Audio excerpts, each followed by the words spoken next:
Welcome. Good afternoon, everyone. It's good to be here. Great to be back. Wonderful to see such a great audience. And I hope everyone had a wonderful holiday season, had great Christmases and New Year's with your friends and family. I'll note that we do have quorum today with the exception of Mayor Klumpus, and we'll begin our meeting with a moment of reflection.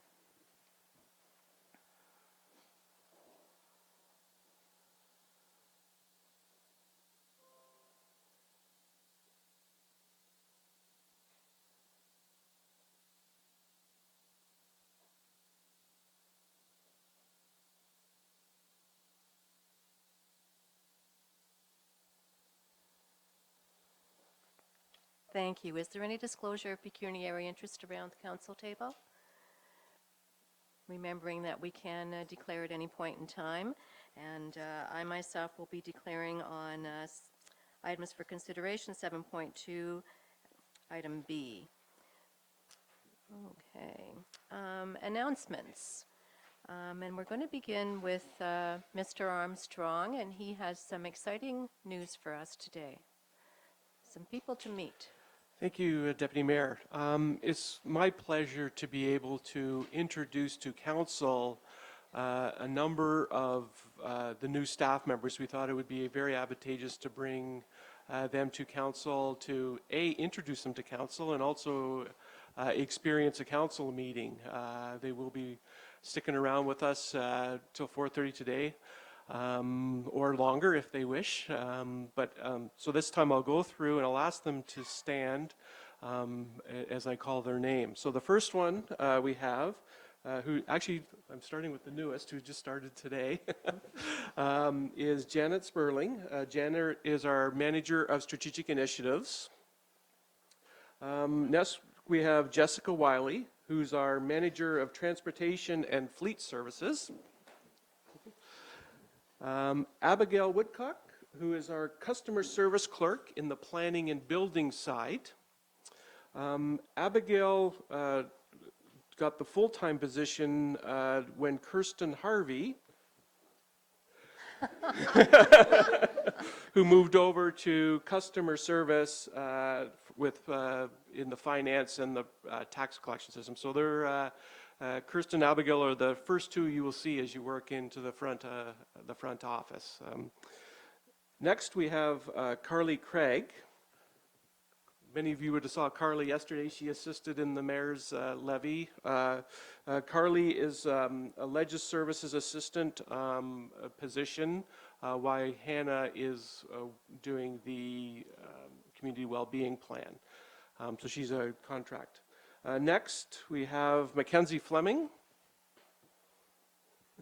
Mackenzie has taken over the purchasing agent position, so he looks after all of our purchasing, keeps us all in line, make sure we're following the purchasing bylaw. And then lastly, we have Sarah Almond. Sarah's been at Meaford Hall in a contract position for some time, but she is now the full-time cultural services assistant working out of Meaford Hall. So. That's the full complement now of staff with Janet joining us today. For now, I guess, based on the other announcement that we've made, but that's the current staff that we wanted to introduce today. Yeah.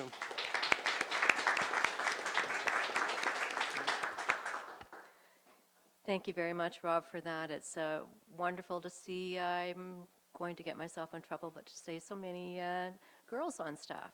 This is great. Yeah, that's a good thing. Anyway, welcome everyone. I know you'll love your new positions and we are thrilled to have you here with us.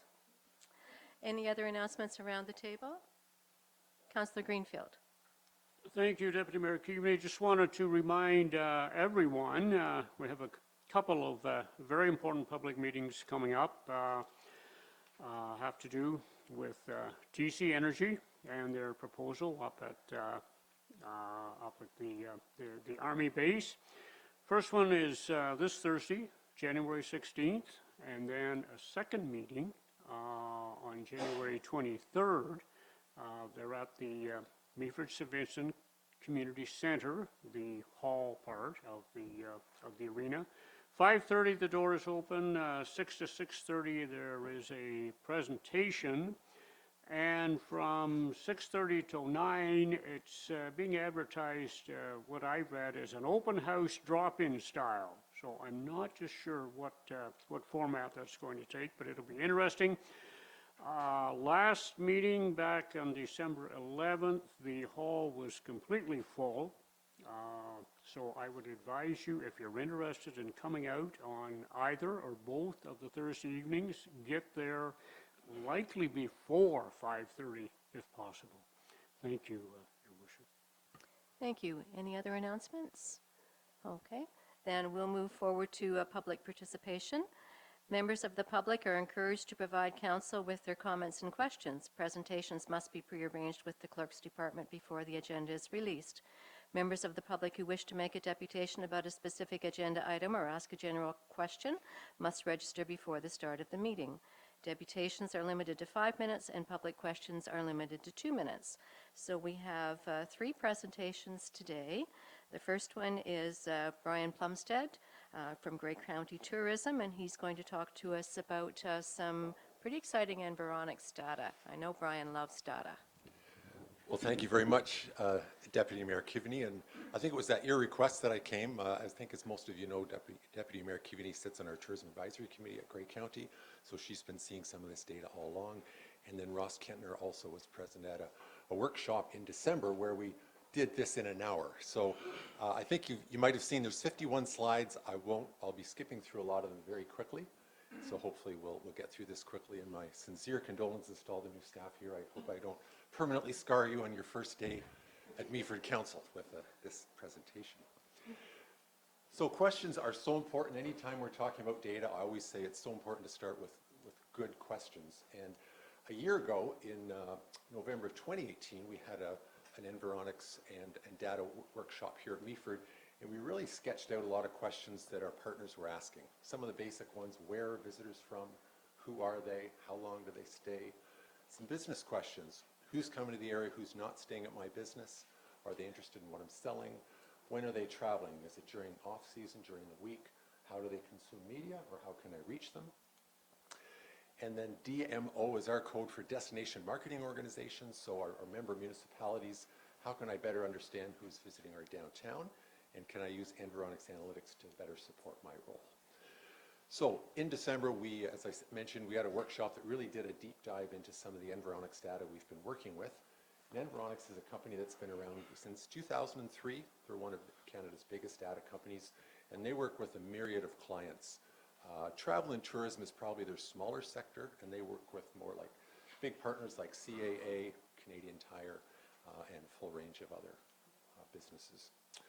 So we work with RTO7. We sign an annual license with Environics Analytics. So RTO7, Grey County, and Simcoe County are the 3 partners.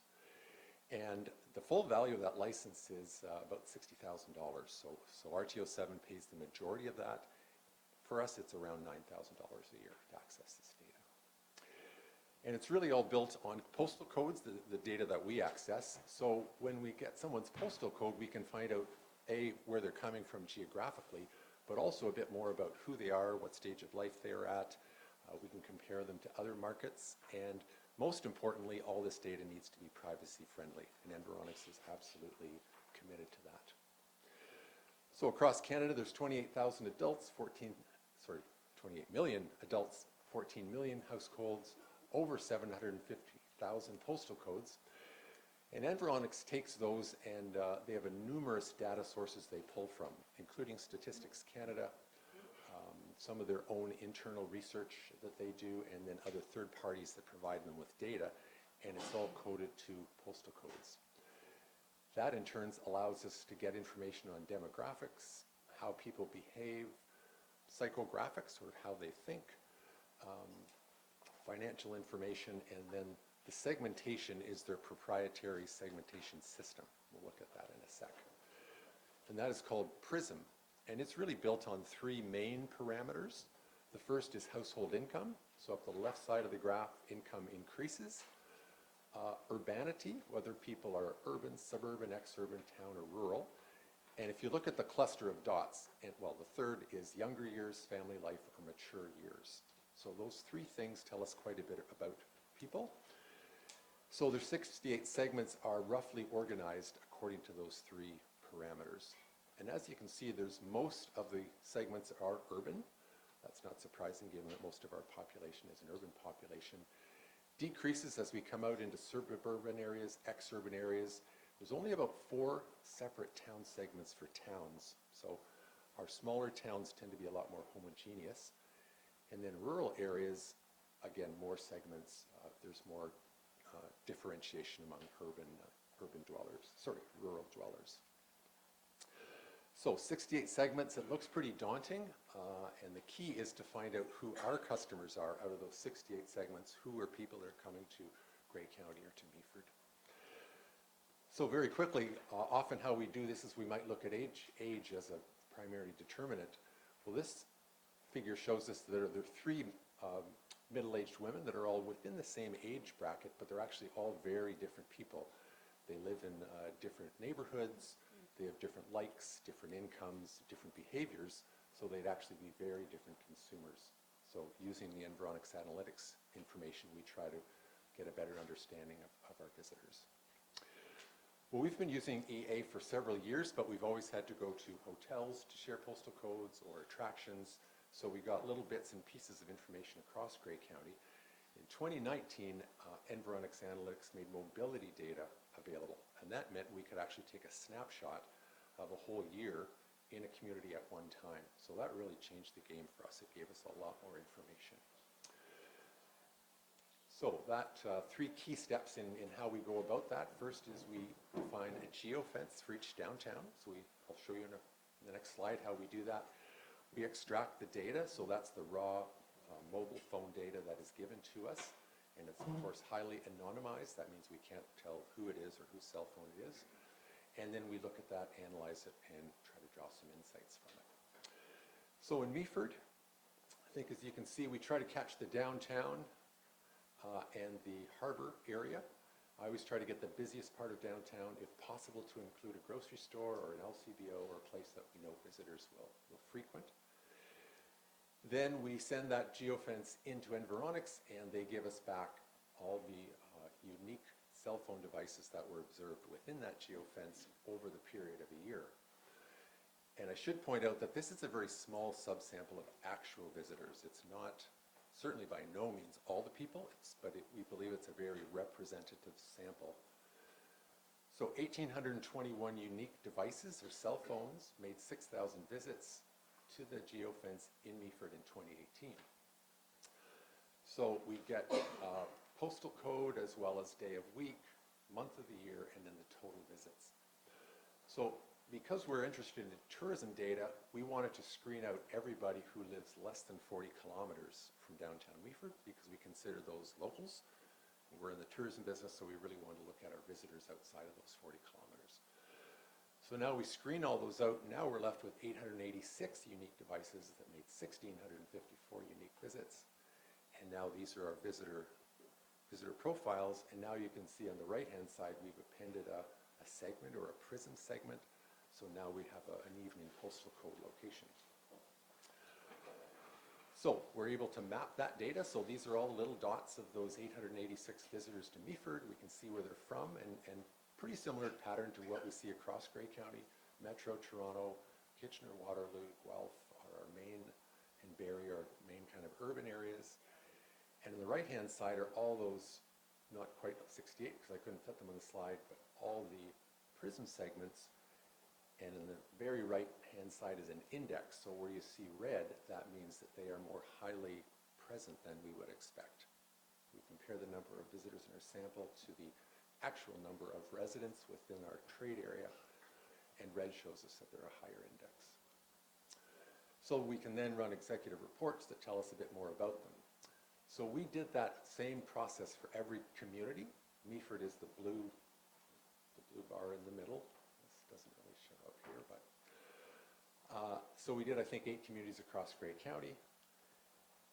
And that was a lot of data. So this is where I turned to our friends at Environics and I said, well, I've really done as much as I can. Can you help us target and work with all this massive data?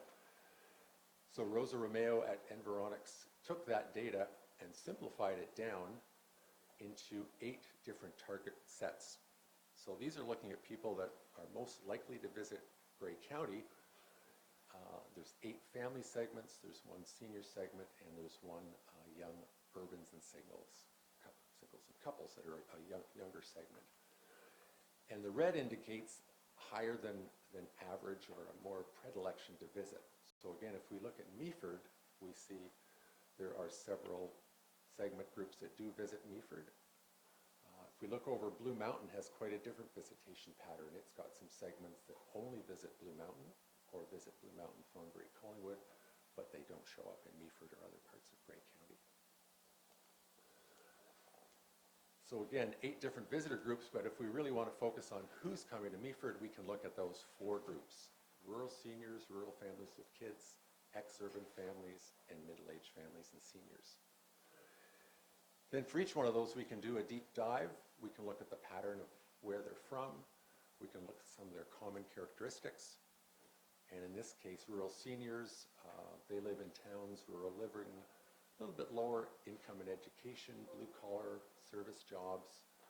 They own older homes, and if children are at home, they're older, but often they are not at home. The kind of media they consume, country radio, talk shows, kind of sports and leisure they engage in, and then their social values. An attraction to nature is a pretty big one all across Grey County. We see that's pretty consistent. Then if we say, well, I am interested in this group, it's exactly who my market is, where can I find more of them?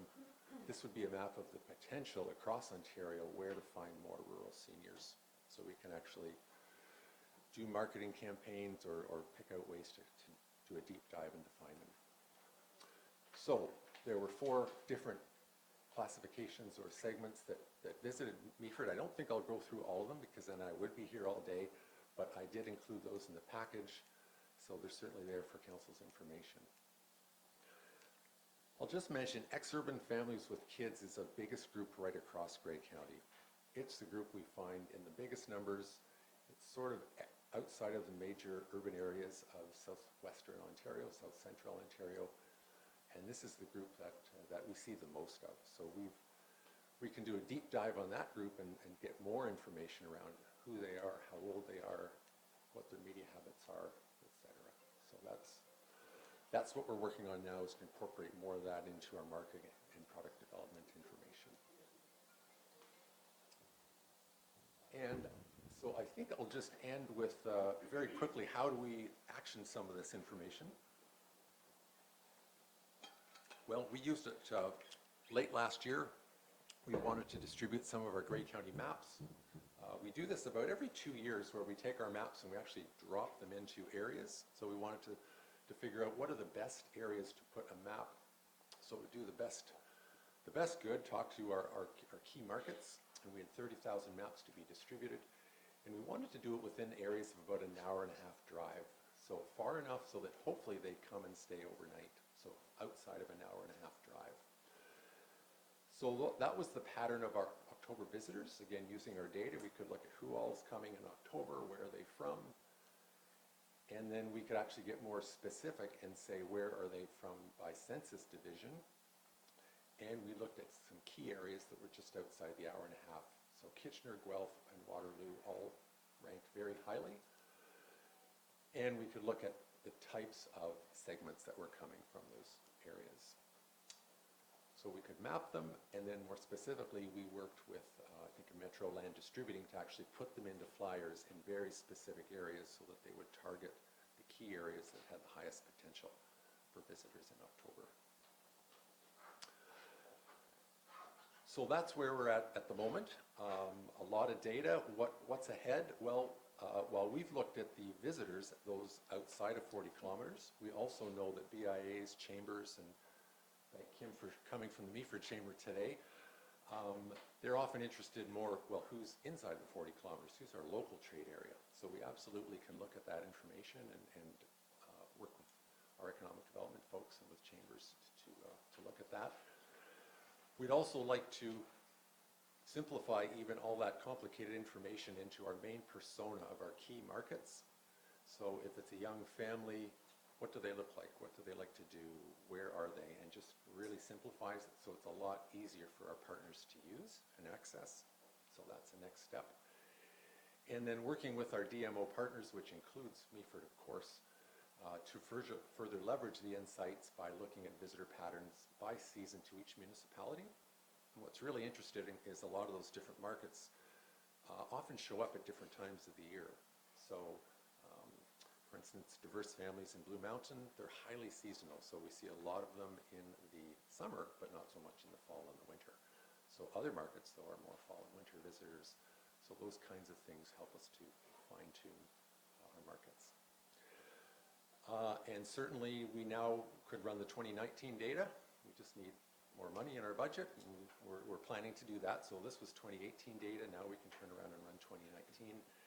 And certainly local municipalities have already started to ask some more interesting research questions with respect to their municipalities. So we'd love to work with them on that. So thank you very much. I tried to jam an hour into hopefully 10 minutes or so, but thank you for your time and attention. Thank you very much, Brian, and we really appreciate your presentation. Are there any questions or comments from council? Councillor Greenfield. I do have one. Thanks, Deputy Mayor. Thanks, Brian. Good to see you again, and good to see you're still busy.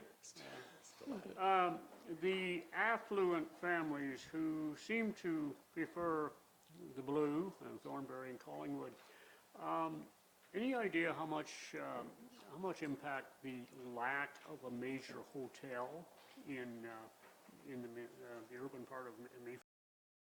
How big a factor that might be? We could certainly look at it and get more evidence-based. Sort of my gut feeling is yes, if you had a higher-end sort of boutique hotel, I think you could attract that kind of visitor, absolutely. The other possibility, and it's something we do quite a bit of, is we try to encourage them to come over and visit us while they're at Blue Mountain. So we know they're there, they're in the area. A lot of them are homeowners, so we can also look at second homeowners in our areas. We kind of encourage them to get out and make sure they're hopefully visiting, spending money, because we know they're coming here to live seasonally. But question to take a deeper dive into. Mm-hmm. I think we'd appreciate that, Brian, if you were able to pull that information for us. Councillor Kentner? Brian, one thing we don't have a boutique hotel, but we do have some boutique Airbnbs, and they're growing, proliferating. And my question is to congregate on the weekend. Is that what Airbnb? Question, I'll do my best. Definitely a bit of both. I think Grey Highlands, as you probably know,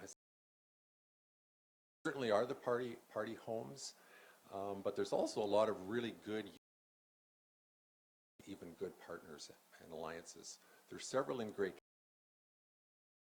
You can see how many there are and their rough occupancies and that kind of data. You can see exactly where they are. A lot of them are fulfilling a need for accommodation. So to your point, Councillor Kentner, you may not have a lot of fixed roof accommodation, but you do have several opportunities with the Airbnbs. So we've talked to corporate office, and they're very protective. They will not sort of feed us through to their, say all the Airbnbs in Grey County. We'd love to send them out an email. Hey, we're the tourism office. Do you know we're here? We have maps, we have brochures. We want to make sure your visitors know where to do. They really don't allow us to do that, so we have to kind of do it one at a time. But I think there's a lot of potential to leverage Airbnb, but there's no question the party houses have to be, hopefully shut down or regulated, or it's just not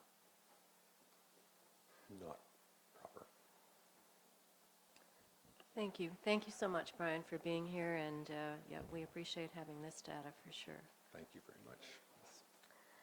And we'll move on, and the second presentation is from Walter Svajda from the Meaford 55 Club.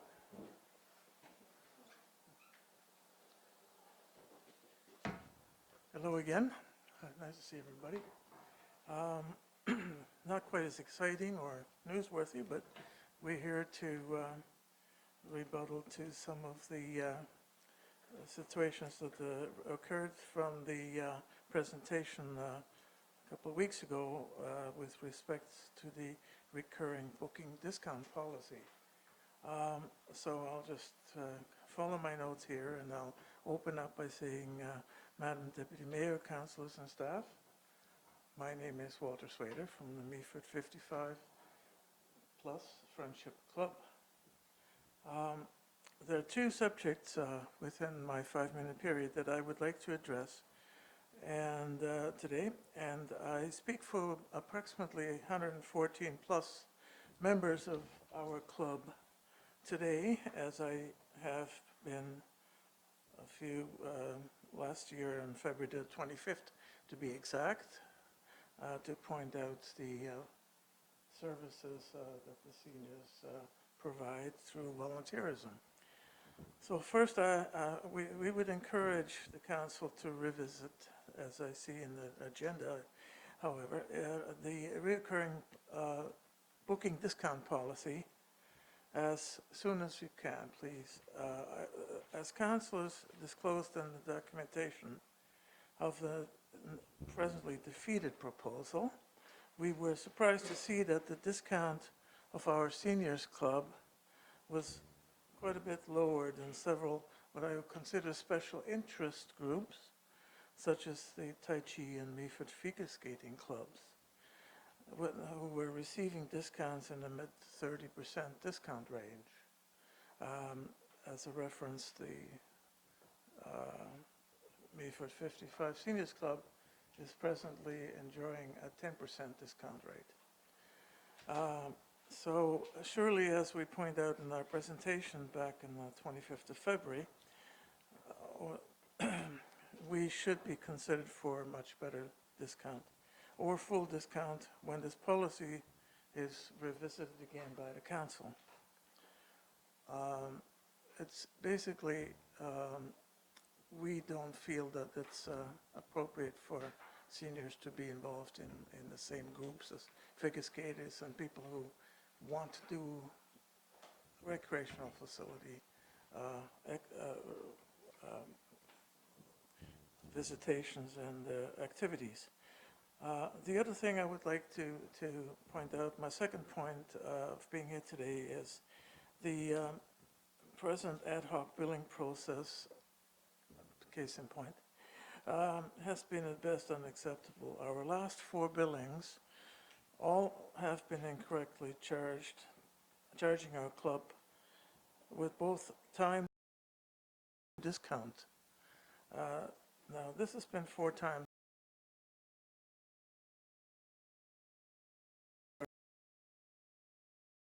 But to point out, and it still keeps happening. In fact, I just got a bill the other day, and there was no discount applied, and we were both charged for New Year's Eve and Christmas Eve. Well,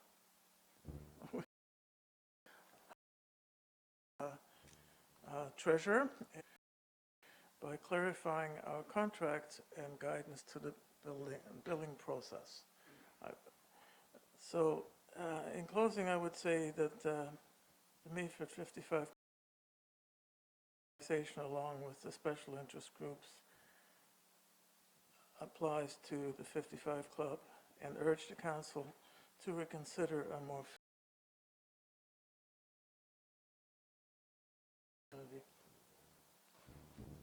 Thank you very much. Any questions from council for Walter? MacAlpine from the Meaford Culture Foundation.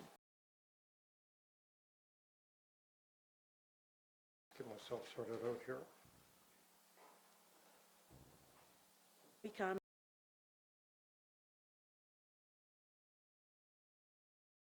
irreversible, or at best, take millions of dollars to fix. Save Georgian Bay has been created. It is a group of volunteers that have and continue to work diligently to research, educate, and inform individuals about this proposal. But we need your help. We need you as leaders in this wonderful community to step up to the plate, share your knowledge and skills and experience in a transparent manner to ensure that Meaford remains the place that we want to be. United, we stand. Thank you. Thank you, Donna. Andrew Dinsmore is next. Thank you, Deputy Mayor, councillors, and staff. My name is Andrew Dinsmore. I live in North Sydenham, not too far from the westerly end of the D&D property, closer to the D&D property than Donna does. So, my biggest concern is the environment. I'm looking at the environment that we will have in the period of time of my grandchildren and my grandchildren's great-grandchildren too. Can you imagine the effect of 34 million cubic meters of water rushing into Georgian Bay? A lot of us drive over the Big Head River Bridge recently, and if you've looked at the amount of water coming out of their ground, mind you, that's silt that's coming down the river, but the amount of water that is involved with 34 million cubic feet of water rushing into Georgian Bay, we cannot imagine the effect that that's going to have on Georgian Bay just around the corner from here, just around the corner from all of us. TCE likes to say that they haven't answered this problem yet, but they will mitigate it. Well, how does, as Donna said, a multi-billion-dollar corporation mitigate?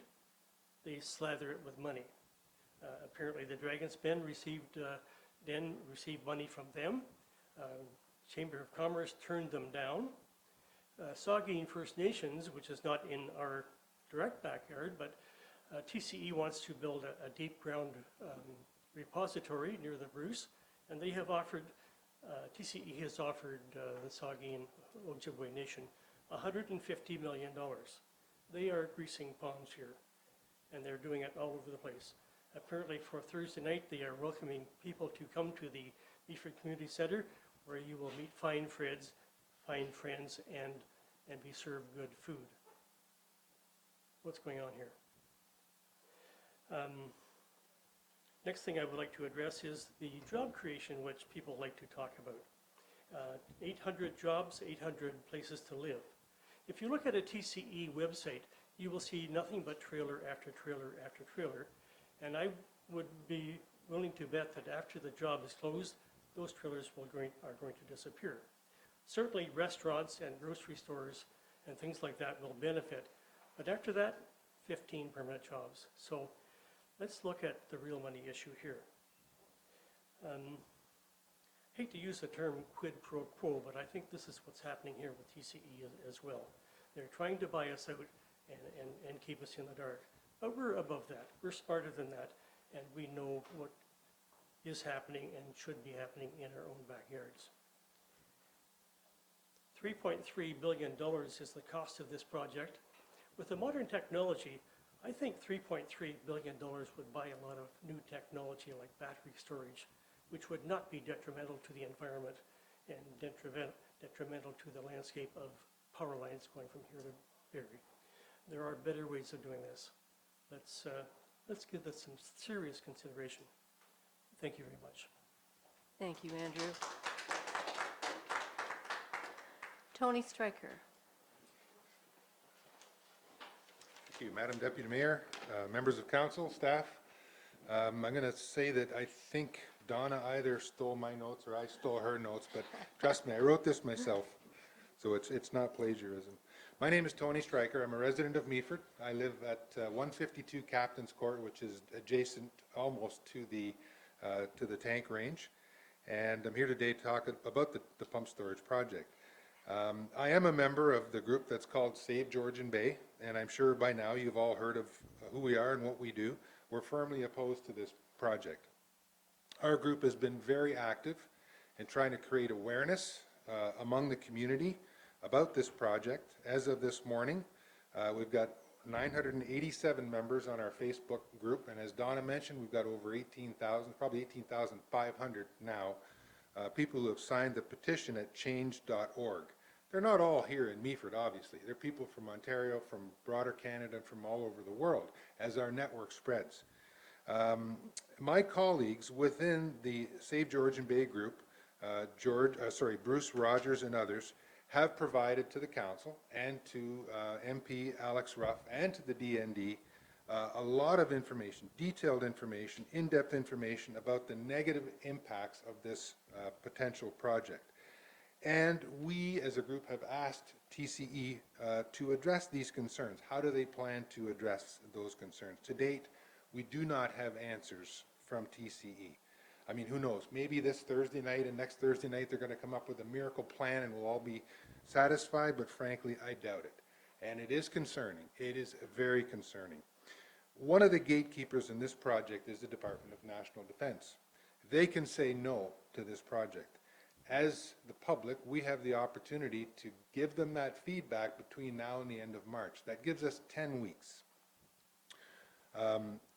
to get the message to them that we want them to reject this project. We're doing what we can to get that message to them, but we could really use your help as council to reinforce that message. I will say that we really appreciate the open dialogue that we've been able to have with council thus far, but we really hope that we can work together to gain your support to speak out against this project and represent the vast majority of the residents of this municipality who are opposed to it. Thank you. Thank you, sir. Okay, we'll move on with our meeting. Council inquiries is next. Any, Councillor Bell? Thank you, Deputy Mayor. Deputy Mayor, I have two members of senior staff I'd like to ask questions to. If you'd like me to do them together or give my fellow councillors an opportunity to in between. Oh, I think you can go right ahead, Councillor Bell. Thank you. My first question is to the CAO. Mr. Armstrong, for council's clarity, tonight we've had some new individuals introduced to us. What is your procedural protocols for the ability for yourself to hire new people? Are you at liberty to hire whenever and whoever, or is there any time when you would have to come before council for justification, for clarity? Through the Deputy Mayor, that process with the recruitment of myself as the CAO and a report that we brought forward to Council in September that was approved by Council removed a resolution that was on the books from 2015 that required staff to bring forward a justification report for the replacement of existing staff as they moved on. Through normal practice, the allocation of staff comes forward through the budget process. We budget funds for staffing positions. Should a vacancy occur through the year, it's normal practice that through the CAO's office, I have the authority through the delegated approval bylaw to recruit those individuals as a replacement position. If we were to propose a new position, like we have over the last few years, that has additional financial implications to the municipality, a separate approval would have to come forward to council, whether it's as an expansion as part of the budget process or whether it occurs outside of the budget process based on an immediate need. There'd be a report come for that if it has additional financial implications. But that's the general practice that was reinstated with council removing that 2015 resolution. That 2015 resolution was put in place for a few reasons. One of the ones I would like to say is because we were in the middle of a service delivery review process with council at the time, and council wanted to understand the services that we provided and this personnel that were required to deliver those services. So you wanted to have a second look at those as we were going through that process. I think there was some other rationale with regard to some director positions for doing that, but we did bring that report in September, and that additional step was removed at that point in time. Thank you, Mr. Armstrong. Okay.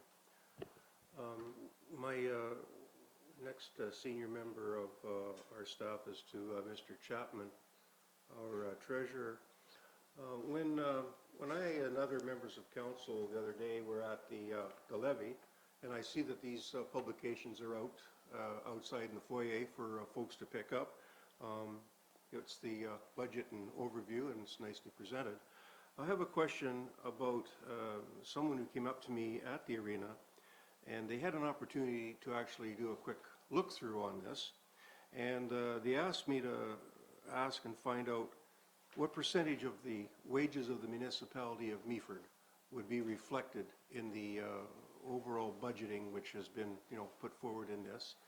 And I'll just do my second part of that question, Madam Deputy Mayor, to Darcy. In over the years since I've been on council, I have seen as many as 7 people be on the sunshine list, and I know that last year we were down to 3. At this time, would you be at liberty to be able to tell council ahead of reading it in the paper, without their names at this point, just basically the number that council could maybe be looking at for personnel on the sunshine list? Thank you. Through the Deputy Mayor, so if you, the document that you're referring to, if you flip to page 4, the top of it, it says total expenditures at $34,129,000 and change. So that's all of the expenses contained in the 2020 budget. The total salaries, benefits, payroll, overhead for all staff, part-time, full-time, contract, this even includes council, is $8,059,330. That's what the budget reflects. So the total is about 23.6% of the entire budget. With regards to the sunshine list, all the details will be released in March as per the requirements of the province, but right now it appears as though there will be 4 members of staff on that list.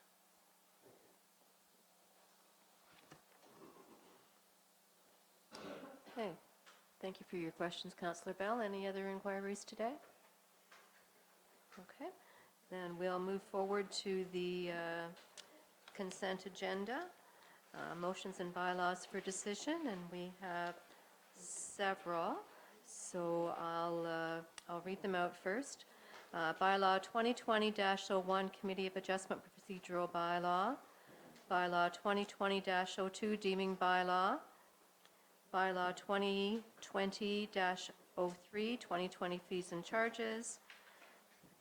COR 2019-14, Investing in Canada Infrastructure Program, the Green Stream Grant Application. Item COR 2019-15, Project Updates, Sykes Street Bridge and Revitalization Grant. And item COR 2019-16, Update, Small and Rural Municipalities Resources to Improve Service Delivery and Efficiency Grant. Could I have a mover and a seconder to put the consent agenda on the table? Councillor Bell and Councillor Kettner. Is there anything that anyone wishes pulled? Councillor Bartley. Thank you, Deputy Mayor Caveney. I'm not wanting something pulled, but did we skip over motions of bylaws for decision? And that is the consent agenda. Is it the head of the consent agenda? Yes. Sorry, thank you. Okay, so nothing anyone wishes discussed? Councillor Kettner? Item C. Okay. And seeing no other then, Councillor Kettner, would you like to speak to that? Okay, so sorry, Councillor Kettner. We'll ask for an all in favor then to accept all of the other consent agenda as presented, and then we'll come back to yours. Okay, so all in favor, thank you very much, and then we'll come back to item C. Councillor Kettner. I guess if nothing has changed, I'm still against accepting this. Okay. We have delegations here today speaking to it, and I'm somewhat confused, I have to admit, as to whether we've resolved. It doesn't. This recommendation solved some problems, but it created as many more. And as long as there are people in the community who are feeling disadvantaged by it, I can't approve it. And before we go any further, could we have a seconder to continue that discussion? Councillor Greenfield, thank you. Does anyone else wish to speak to the fees and charges? Councillor Bartley. Thank you, Deputy Mayor Keaveney. So the fees and charges that we're passing here or not passing basically are everyday fees and charges. Having said that, if we pass this, can we still come up with a better deal for the odd group like we have for different groups outside of passing this? Through the Deputy Mayor, yes, these are the municipalities' fees and charges. If Council in the future wanted to pass resolutions identifying individual activities or groups, they will be able to do so, and basically you'll be waiving the fees and charges for those groups and setting special fees. Okay. No further discussion, then all in favor of accepting the fees and charges and as presented? Thank you. Okay, items for consideration, 7.2A. Item COM 2020-01, council leave of absence. Could I have a mover and a seconder, please? Councillor Greenfield and Councillor Bell. And Matt, I believe you're going to speak to this. I will. Thank you, Deputy Mayor. This really is a procedural thing. I think obviously all of Council, and I think most of those in the room are aware that Mayor Clumpus is currently away due to a health issue. The Municipal Act has some funny clauses in there occasionally, and one of those is that if a member of council is away for more than 90 days without the permission of council, then they are automatically removed from office. I would prefer not to be put in a position where I have to remove the mayor from office, because I don't think that would be very, very good. And so really I'm just asking council here to pass a resolution to authorise that leave of absence in case the mayor's absence goes past 90 days, which it would do early in February. Thank you. No questions? Then all in favor? Thank you. And we do hope Mayor Clumpus will be back with us before the 90 days. I will be declaring on that item, and I'll turn the gavel over to Councillor Greenfield. Thank you, Deputy Mayor Keaveney, and if we could put in the minutes that the Deputy Mayor did declare a conflict of interest at 4:01. Could I ask for a mover and a seconder to put this recommendation? Councillor Vickers, Councillor Bell. The recommendation is, be it resolved that bylaw 2020-04, being a bylaw to amend zoning bylaw 60-2009 of the municipality of Meaford, pertaining to the plan 309 part lots 1343, 1346, and 1349. Reference plan 16R-11288, parts 8 and 12, being 78 Victoria Street, be taken as read a first, second, and third time, and finally passed. And Mr. Armstrong, would you care to comment? Thank you, Councillor Greenfield.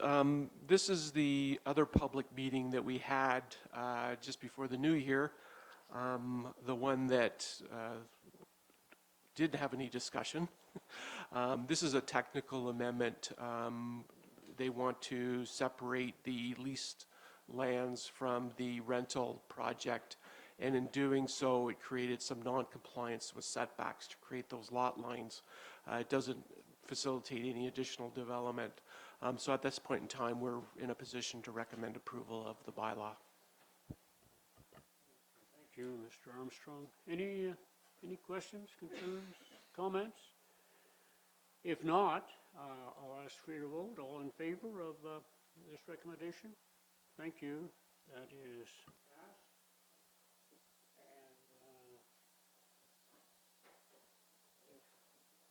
And if Mrs. Keaveney is out there and within earshot, we would request she return and reassume the chair at 03.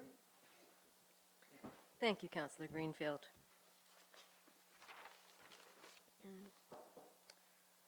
Okay, so that is there.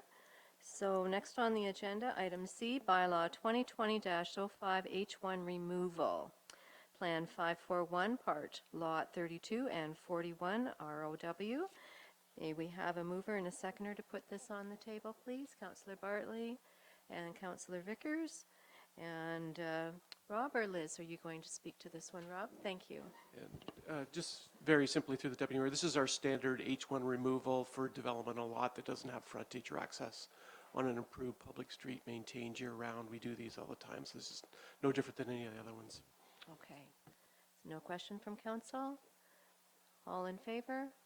Thank you. Bylaw 2020-06 zoning bylaw amendment, 023547 Holland-Sydenham Townline. May I have a mover and a seconder to put this one on the table, please? Councillor Kettner and Councillor Bell. And back to you, Rob. Liz is going to do this one. Okay. Okay, so this bylaw pertains to the Chatsworth cider location. So council had adopted the official plan amendment for this project last year. That was forwarded along to the County of Grey, who has now approved that official plan amendment, allowing us to bring forward the zoning bylaw for approval at this stage. Next, we will be working with the applicant on their site plan approval and drafting an agreement to deal with all of the very site-specific local issues, such as entrances and stormwater management and that type of thing. And so I think council will see an agreement coming back with respect to that. End of February, middle of March, somewhere in around there to close out the approvals process for that project. Any questions from council? This is exciting, Liz. I think we're all looking forward to seeing this project move forward. Thank you. All in favor? Thank you. And could I have a mover and a seconder to move into committee of the whole, please?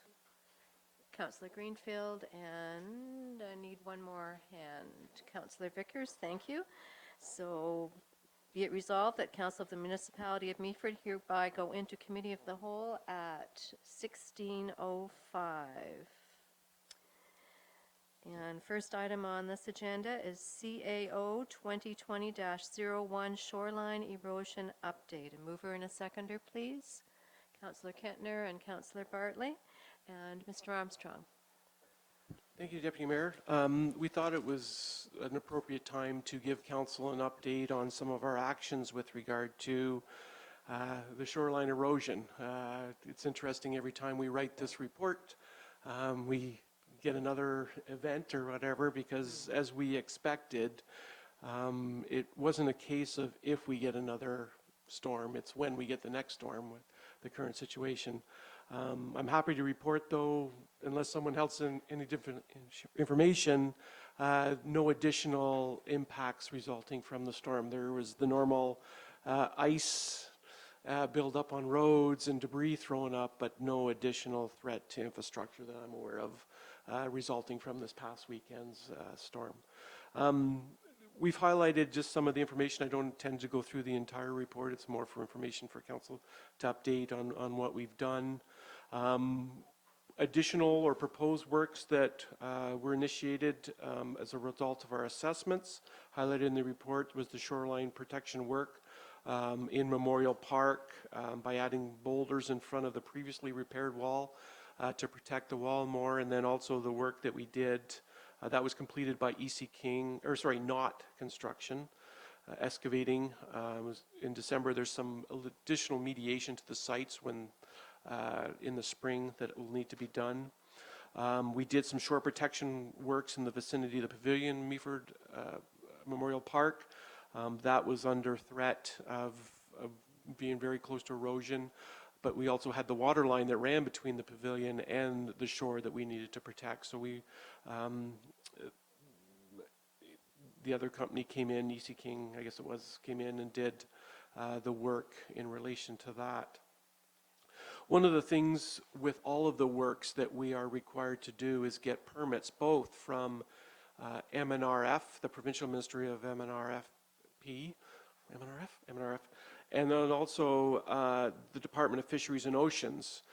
With both of those, we're required to consult and receive acceptance from the Saugeen Nation and the Métis Nation, and we've been able to do that. The report highlights some of the information or the commitment that we needed to make to SON to be able to do the emergency work That commitment was easy to make because we want to understand the long-term impacts of erosion on the municipality and definitely want to work with a lot of the area municipalities and others on those long-term impacts on the go forward. So we were able to make that.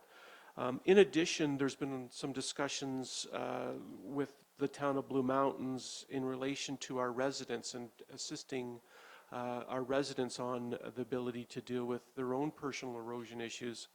There was a meeting on December the 23rd with the Conservation Authority to talk about what it would be the best practices. And then ironically, I didn't attend it, but Tori did. Ironically, what we did is going to be used as the example for others in advising the residents through frequently asked questions and building upon that. So we're happy about that.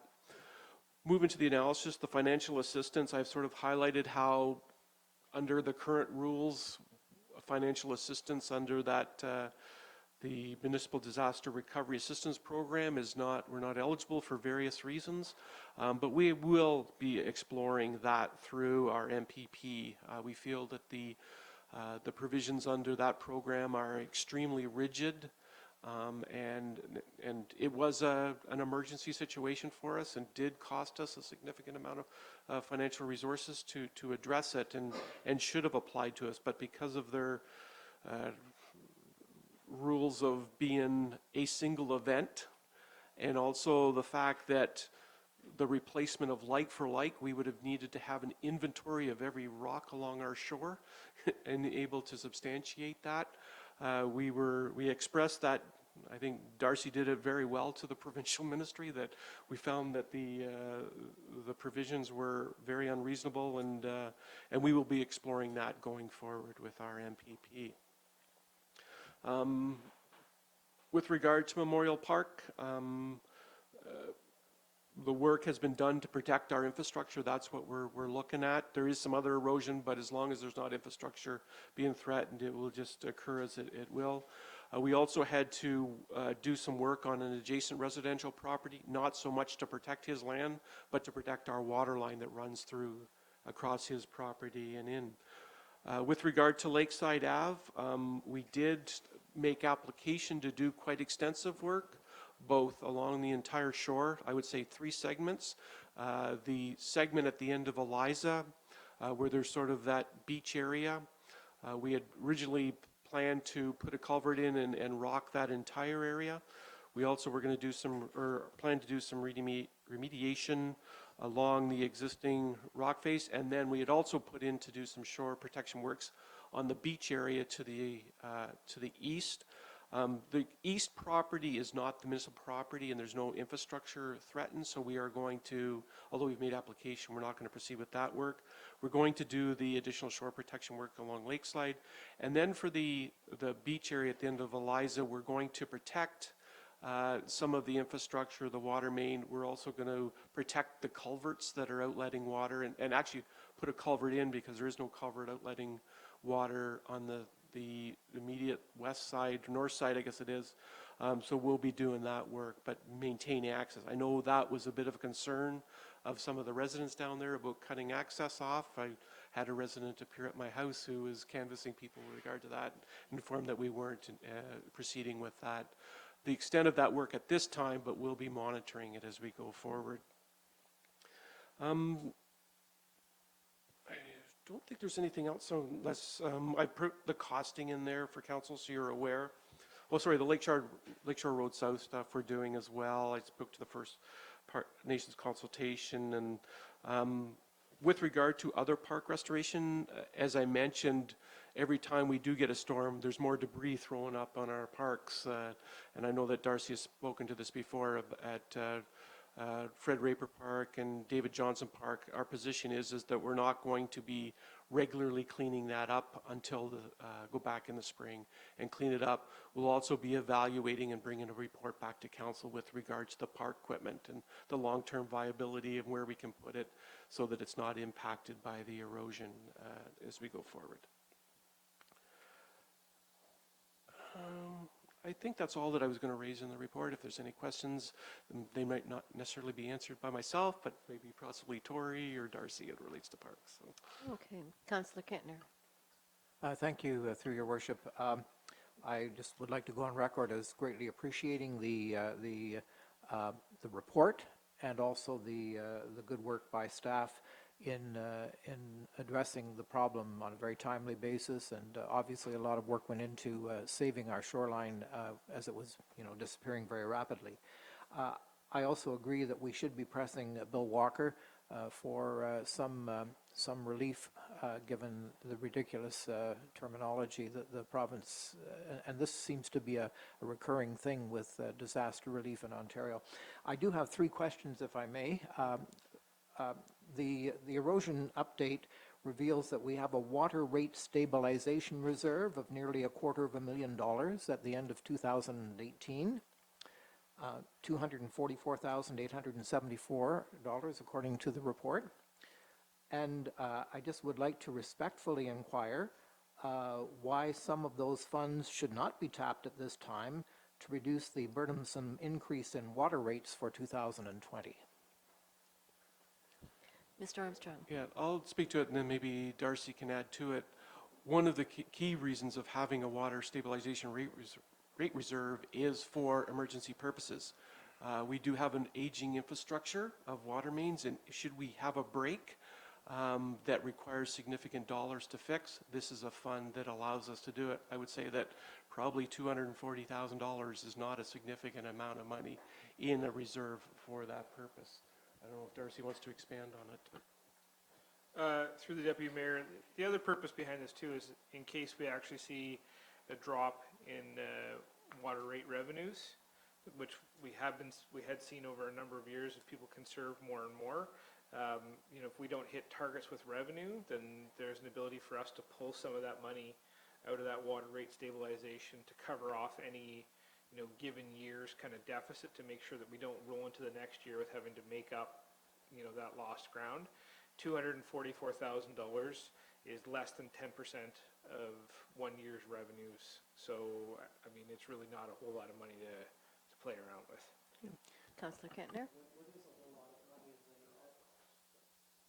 What is a whole lot of money is a 10-fold increase in water rates. And I think by my math, and I think that I'm pretty close, I think we're the increase, which is up to over 6%, represents about a 30% increase, which is about 10 times inflation. And I just feel that I'll move on to my second question. The shoreline erosion update also reveals $70,582 for erosion repairs at Memorial Park, the pavilion area, will come from the 2019 water rate supported operating budget surplus. And I'd like to respectfully inquire why it has been necessary for Council to approve this increase in rates if we in fact have an operating budget surplus in that department. Mr. Chapman. Through the Deputy, we are nearing the end of the year. We do not know exactly what the surplus is, or if there even is a surplus. The whole point behind this report is to say that we will use any surplus available, if there is any, to offset this cost. And where if there isn't any surplus, we will be pulling from that restabilization reserve. That's the whole point behind this, so that we can make sure, because as we are required through the drinking water regulations, water and sewer have to fully fund themselves. So this is, in part of this year-end process to make sure that both the water and the sewer net back out to zero, and it's not being partly funded from the taxpayer. But your report, which we've just received, says that you're taking $70,582.08 out of that surplus. So, I mean, is there a surplus or isn't there? And why? How can you say it's $70,000 in the report you just gave us and tell me now that you really don't know whether there's a surplus? And I'd like to know also whether that is the exact amount of the surplus. Thank you. So through the Deputy Mayor, first of all, this is not my report. It was the CAO's report talking about erosion, not talking about year-end financial information. The report said that it'll be funded from the following sources: $70,582.08, which is half of the cost of the work to deal with shoreline erosion and kind of in front of the pavilion area, because, again, as the report suggests, the work was done 50% in order to mitigate the water main problems, 50% in order to save park infrastructure. That's why it's being funded 50-50, right? So $70,582 from the water rate supported operating budget surplus. The next bullet point. Should this incident cause the budget to slide into a deficit, the reserve will be used. So what we're telling council is, if there is surplus, we're going to use the surplus up to the full amount. Should there not be enough surplus, we are going to use the reserve. So again, I will reiterate what I said before. I cannot tell you exactly what the surplus is. We are going through the year-end process right now. Council will know what the surplus is for water, sewer, and taxes, probably end of February, early March. And that's the best that I can give you right now. Councillor Vickers, I think you had a question? Yeah, through your worship. So I guess the question is, and I think this is what Ross is trying to get at, is this erosion work is being paid for strictly by the water and sewage rates? Is that half Mr. of it? Armstrong. In some incidents, it's half. In the ones we talked about where there's the water line that we're protecting, plus there's park infrastructure, then it's split between taxes and that. If it was just, in other instances where it's just a road and not a water line, then it's fully tax supported. Because I think that's part of, the concern is that we want to make sure that people are being treated fairly and that, that the water and sewer rates aren't being applied to fix what you want to call maybe infrastructure. So I think that's a concern that, when reading the report and listening to Mr. Kentner, that we want to make sure everything's paid properly and hopefully that's, is all figured out. What I can ask is we made special attention to ensure that where water, generally you could say the majority of it is usually tax-based because roads and parks and rec is tax supported. But when there's a water line that we're looking to protect, there's going to be a portion applied to water. We don't have any wastewater sewer lines that are of concern in the situation, so none of it went to waste. It was just water. So we, in the case of Memorial Park, there's a section that we split it between the two. Okay. Councillor Kentner, did you have another question? Well, yeah, I do. I just, it's very hard to just grasp this. I'm reading from the report on page 5, Memorial Park Pavilion Area, $70,582.08 from the 2019 water rate supported operating budget surplus. So I'm just having trouble understanding that there isn't a surplus. Yeah. So through the deputy, right above it, when we're talking about the other, it says $88,032.50 from the 2019 tax-supported operating budget surplus. This report does not establish that that's what the surplus is. What staff are trying to illustrate to council is that we will use surplus funds, if available, to fund these unforeseen expenses. Where there is no surplus or not enough surplus, we will then be using the reserves that are highlighted in the report to fund this. Your worship, there could be a surplus, and we'll find that out in due course. At the end of February or March. Okay. So if there was a surplus in the operating budget, would it be too late at that point to reduce the over 7% increase in water rates this year? Through the deputy mayor, I would assume that by the time we get through, if council approves this methodology and we have to spend $70,000 to fund this emergency work, I would highly doubt that there is going to be a significant surplus. I don't even think we're going to have $70,000 to fund this, looking at the end of year costs, but again, I can't give you a definitive number because we're not at March. At the end of the day, any surplus that we have, if there still is one, is going to be very small. Just one last shot, and I do Go ahead. apologize, and I do appreciate that, we're not experts in this, but I did spent 9 years getting an honors English degree, and to me, a water rate stabilization reserve should provide somewhere along the line to stabilize rates. Thank you. Councillor Vickers? Through your worship, you have to understand, Rob, it's very hard. I haven't been down to Memorial Park. Maybe that's my fault that I don't go down and look around a little bit more. I sometimes don't think it's really a spot where a councillor should kind of be, right? That's a staff sort of thing, that's operational. It's just sometimes hard to read a report, to get a picture in your mind. I'm sure you understand it because, you've probably been down there numerous times. Your staff have been down there. You've all been part of it. So I don't know whether there, a map that you could kind of, help us understand where the erosion is happening. I think I understand some of this stuff, but I don't know whether I completely understand. But more of a visual picture. Maybe it's just me. Maybe I can't read a report and get a picture in my head. I just wish the report would maybe have a few more pictures and make it a little bit clearer to help ourselves understand, whether it's me or whether it's my fellow councillors, understand the problems. Through the Deputy Mayor, I can take this one as I've been pretty involved with Shoreline work. We can provide a map because we have several that we've been using while communicating with the different partners and through the different permitting processes.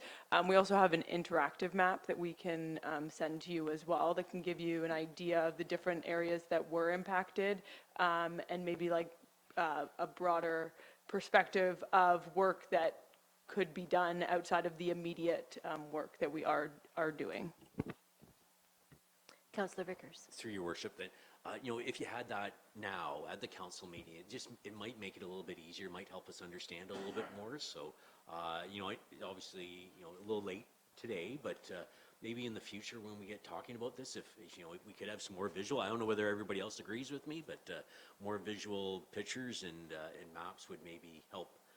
Myself anyway to understand this a little bit better. Thank you. Okay. Thank you for your help. Councillor Bartley. Thank you, Deputy Mayor Keaveney. Just, Paul, before I start this other thing, I sometimes can't picture everything that they're talking about. We're going to talk about a closed road coming up here later today. I went out and walked the property. I've been down to Memorial Park several times walking the property. It really helps to go down and get a visual. I don't think the public's allowed down there, you're allowed down there. I would make a visit and you see exactly what they're talking about. It's worth 1,000 pictures. Okay? Now, if I may, just one more thing. Of course. We're talking about Fred Raper Park taking the playground equipment out of there. Maybe. Now, I live 20 miles away from here. I shouldn't care whether there's playground equipment in Fred Raper Park or not, but I do care. I'd like to see it there. I think it's one of the highly used parks, at least when I drive by it. I think we should start a volunteer group because if we take the playground equipment out of there, you're going to have another 200 people in this room complaining about it. I want them 200 people on a list as a volunteer group to clean up the park when it needs cleaned up. I want to know is that the direction the municipality can go. Thank you. Okay. Mr. Armstrong, did you wish to speak to that? So I guess just with regard to the park equipment, the evaluation will be, can we put the park equipment somewhere else so it's not feeling the effects of the erosion? With regard to cleanup, I know a lot of that park was raised by, the funds were raised by one of the community groups already. The Lions, I think, that one? Yes.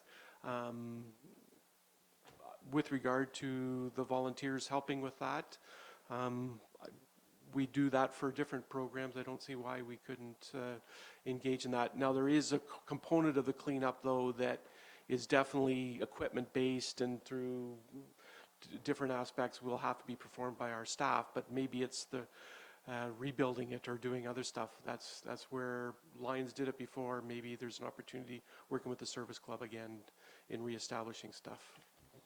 Thank you. Just as long as that Avenues Road, if you had 100 people show up picking up stones and sticks off the beach, it could be done in no time. Thank you. And perhaps we could engage the Memorial Park cleanup group and the Baggy group. They might support that kind of cleanup, and I do agree keeping the equipment there is important if we can do it. It's a very, very busy park. Councillor Bell. Thanks, Madam Deputy Mayor. To the subject matter that Councillor Kentner has broached upon, and to Darcy, our treasurer, I want to say that those of us that are on council that meet other council members from other municipalities, I believe that we've done a really good job financially. That if we had a disaster, we are not like some of our friends that we have on other councils and other financially beat, that they really can't take care of business at home. And so we're going to be using some of these monies in some of these areas. If we didn't even have those, the little report that we've got about our reserves that we've got and what we've got for debt over the last number of years, I think that should be commended for the fact that we've been taking care of our financial house pretty good. And we've been building bridges and doing roads, and if we have trouble somewhere, you may have to come before council to pull money from somewhere, but we do have some money tucked away in avenues that we could use. So we are doing a good job. And I know that you have no argument with that, Councillor Kentner, but I'm just saying that when we have these unforeseen costs, we are an ability to, we can leverage our own monies. And then after the fact, it has been suggested tonight that there's going to be conversations with our member of provincial parliament that if we didn't have those leverages, we would be in some really rough positions. So I just think that as a balance, I think that we've got a good resource in our reserves. And anyway, I appreciate the work that's been done to help the homeowners and help the properties. That I mean, it was unforeseen, but we've done a good job. So thank you, Madam Deputy Mayor. And thank you for that, Councillor Bell. And Councillor Bartley, did you have another comment? If I may, Of course. Madam Deputy Mayor, just adding to Tony's to Ross. Ross, I fully understand where you're coming from. I don't pay the water rates, but I don't like them. And like I've said in the MBA report, there's 4 other municipalities in Grey County that have worse water rates than us. Having said that, if we were to use some of this reserves to help the water rates this year, that money would be gone, and that money would not be in that rate next year to do the work that needs done next year. And the increase would have to be double. Would this be correct, Mr. Treasurer? Mr. Chapman?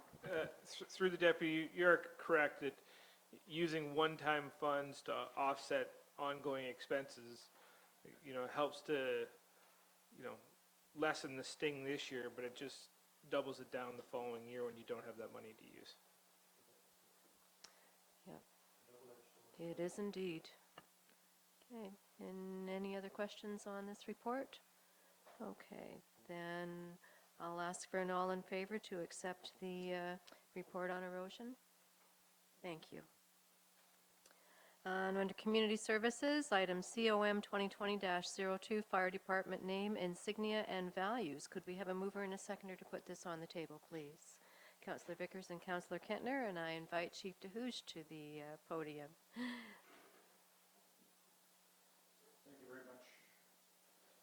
Thank you very much, Deputy Mayor and members of council. It's my pleasure indeed to be before you this afternoon to share a report that I think should be pleasing to our council and to our constituents. And it's certainly pleasing to the members of our department as we continue to the journey of bringing Meaford Fire Services to a place where the culture is strong, the morale is strong, the pride and ownership in the organization is strong. And so in that regard, we bring to you a proposal that recommends a change from the current insignia that I have on my shoulder here, to one that is current and embodies a strong relationship with the municipality's coat of arms and the municipality's motto of our future, our heritage and our future, and our motto is protecting our heritage and our future. So really, I think if there's some questions that we can answer from council, we're delighted to bring this forward to council and happy to answer any questions. Thank you, Chief. First of all, I'd just like to say that I'm incredibly impressed with the new insignia. It's touching and appropriate, and I really appreciate you bringing this forward to council. Congratulations. I mean, this really makes us all proud. It's well done. Any questions from council for the chief? Councillor Bartley. Thank you, Madam Deputy Mayor, and it's really not a question. It's a little story. Please bear with me. A little history. In 2013, I belonged to a group of people called the Sydenham Separatists. We weren't happy with the way what Meaford was doing. We were going to separate. The provincial government would not allow this. I quickly became aware that we could not separate, so I had to do the best I could to pull the municipality together as three different places. I run for election, and I think I'm doing my job. I was against culture. The mayor and deputy mayor have trained me that there is a price of culture and you have to have the hall. I understand that. But here we are going backwards. And in this year's budget, we gave about $157,000 extra to the fire department because I was under the impression the fire department needed what they asked for. But now we're paying $2,500 extra for basically badges and going backwards from the municipality of Meaford to the district of Meaford to Meaford. It matters really not to me what you call it. You can call it anything you want. But if we're going to go backwards, I need some more money in this here budget because I now want all the signs in Sydenham to say the 8th concession of Sydenham, the 6th concession of Sydenham, not the municipality of Meaford. If we're going to go backwards, let's go backwards. Thank you. Okay. Just thank you, Councillor, and through the chair. This is from an existing operating budget. It's not new money that we're asking for. The other piece that I'd perhaps like to just draw out is we went to great lengths to be mindful and respectful of sort of the amalgamation in 1985. The coat of arms clearly depicts that unity.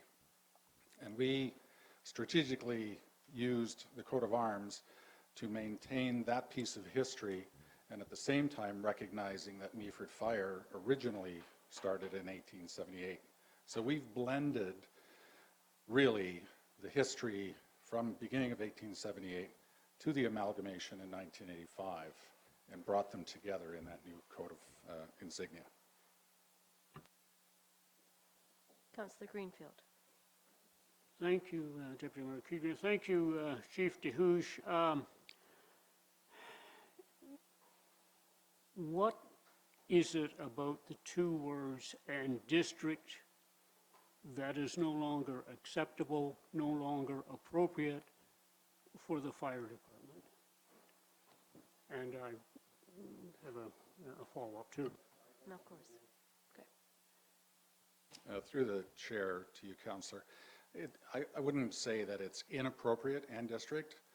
Meaford Fire Department is what rolls off of our lips when we talk. We don't say Meaford and District Fire Department. Frankly, it's a long statement. Operationally, when we talk on the radio, we talk Meaford Fire Department. We don't say Meaford and District Fire Department. So while it was a brand that was created in 1985 at the time of bringing the three municipalities together, again, we still feel that that's being appropriately recognized through the municipality's coat of arms, and shortening of the name is consistent with how other fire departments are. Even our own, we don't call it the municipality and district of Meaford, we call it the municipality of Meaford. Therefore, we feel that calling it the Meaford Fire Department is appropriate for today. Councillor Greenfield. Thanks again. Thanks, Chief DeHoosh. I'm going to vote in favor of this, but I want to go back to 1985. There was an agreement signed between the former St. Vincent Council and the former Town of Meaford Council. Now, all right, that's 35 years ago. But talking to former St. Vincent councillors, I've heard many times that dealing with the former Town of Meaford from the St. Vincent side was not easy, was not quick, was not a piece of cake. Reeve Gerald Short, Deputy Reeve Ernie Carefoot, Councillors Don Davison, Wayne Flake, and Henry Leangers was on council at that time. Jimmy Foster was our clerk treasurer. They put effort, and I'm sure pride and time, into making that agreement. That resulted in many things, one of them, Meaford and District Fire Department. As I said, I'll go along with this. If this is what our department of today wants, then I'm fine, and I'm behind them 110%. But I just can't see why this is necessary. Thank you. Councillor Bell. Thank you, Madam Deputy Mayor. So I'm sitting in between two councillors that I personally like. I've got one fellow councillor who's reminding us of some deep history. And those of you on council know that this new coat of arms was extremely important to myself. And to my fellow councillor on my immediate left, out in the Sydenham area, there are many road signs which simply say Sydenham. And the one I passed by when I head home is the Sydenham St. Vincent Townline, and it's clearly documented that way. And that's all I'm going to say upon signage. I think that having the department here in Meaford gives some conscious thought to their representation throughout our municipality. I think that's a good thing. And with all respect to history and in times past, we do need to embrace the motto about the future. And all I can say on the shoulder flash and on the badging that's going to take place on the equipment, I hope that as a councillor I get calls and text messages about what's transpired here in our municipality, and it will be my pleasure to talk to those individuals about that coat of arms and to reaffirm to everyone that we want to bring people together, not have people apart. And so on that, Chief, I am glad to see some new badging with that new symbol that brings us together. And you can bring it forward front and center, and I'm happy to talk about it. So thank you. Councillor Vickers. Through your worship, I'd like to make some of the comments that Mr. Bell talked about, and I think he's right. We've got to look at our municipality as the municipality of Meaford. We've got to somehow get past the Meaford, St. Vincent, Sydenham talk. Steve, he shared a little story. I'll share a story about myself. For the longest time, I kept writing, instead of the municipality of Meaford, I would write my property tax check out to St. Vincent Township. Finally, they said, no more. Any checks we receive, because I would just go in, I'd just throw them in the mailbox thing there, and it'd be anonymous somewhat, right? I had nobody that would say, no, we can't take that, you got to change the name. So I think it's important that we do get past that, and that was probably one of the things that, becoming a new councillor, that I didn't realize how much, whether I want to call it resentment, how much animosity there is still in parts of Sydenham and St. Vincent, and that they're a part of Meaford now. So I think this is maybe one small step. It's 35 years. It is 2020. I think we got to get past the Meaford district. We are the municipality of Meaford, and I think this is a step that maybe can get us there. Looking back on it 20 years from now, maybe it'll be the first of many steps, and hopefully it is, because we do need to, have people to start looking at it as the municipality of Meaford, not Meaford and the former St. Vincent and Sydenham townships. So I wish you the best, and I think the new badges will look good, and I'm happy to support this. Thank you, Councillor Vickers. Okay, any other comments? Then we'll call for all in favor of the new insignia for the Meaford Fire Department. And those against? One. So that is passed. Thank you, Chief. Next up is item COM 2020-03, Community Safety and Wellbeing Plan Statutory Advisory Committee Terms of Reference and Membership.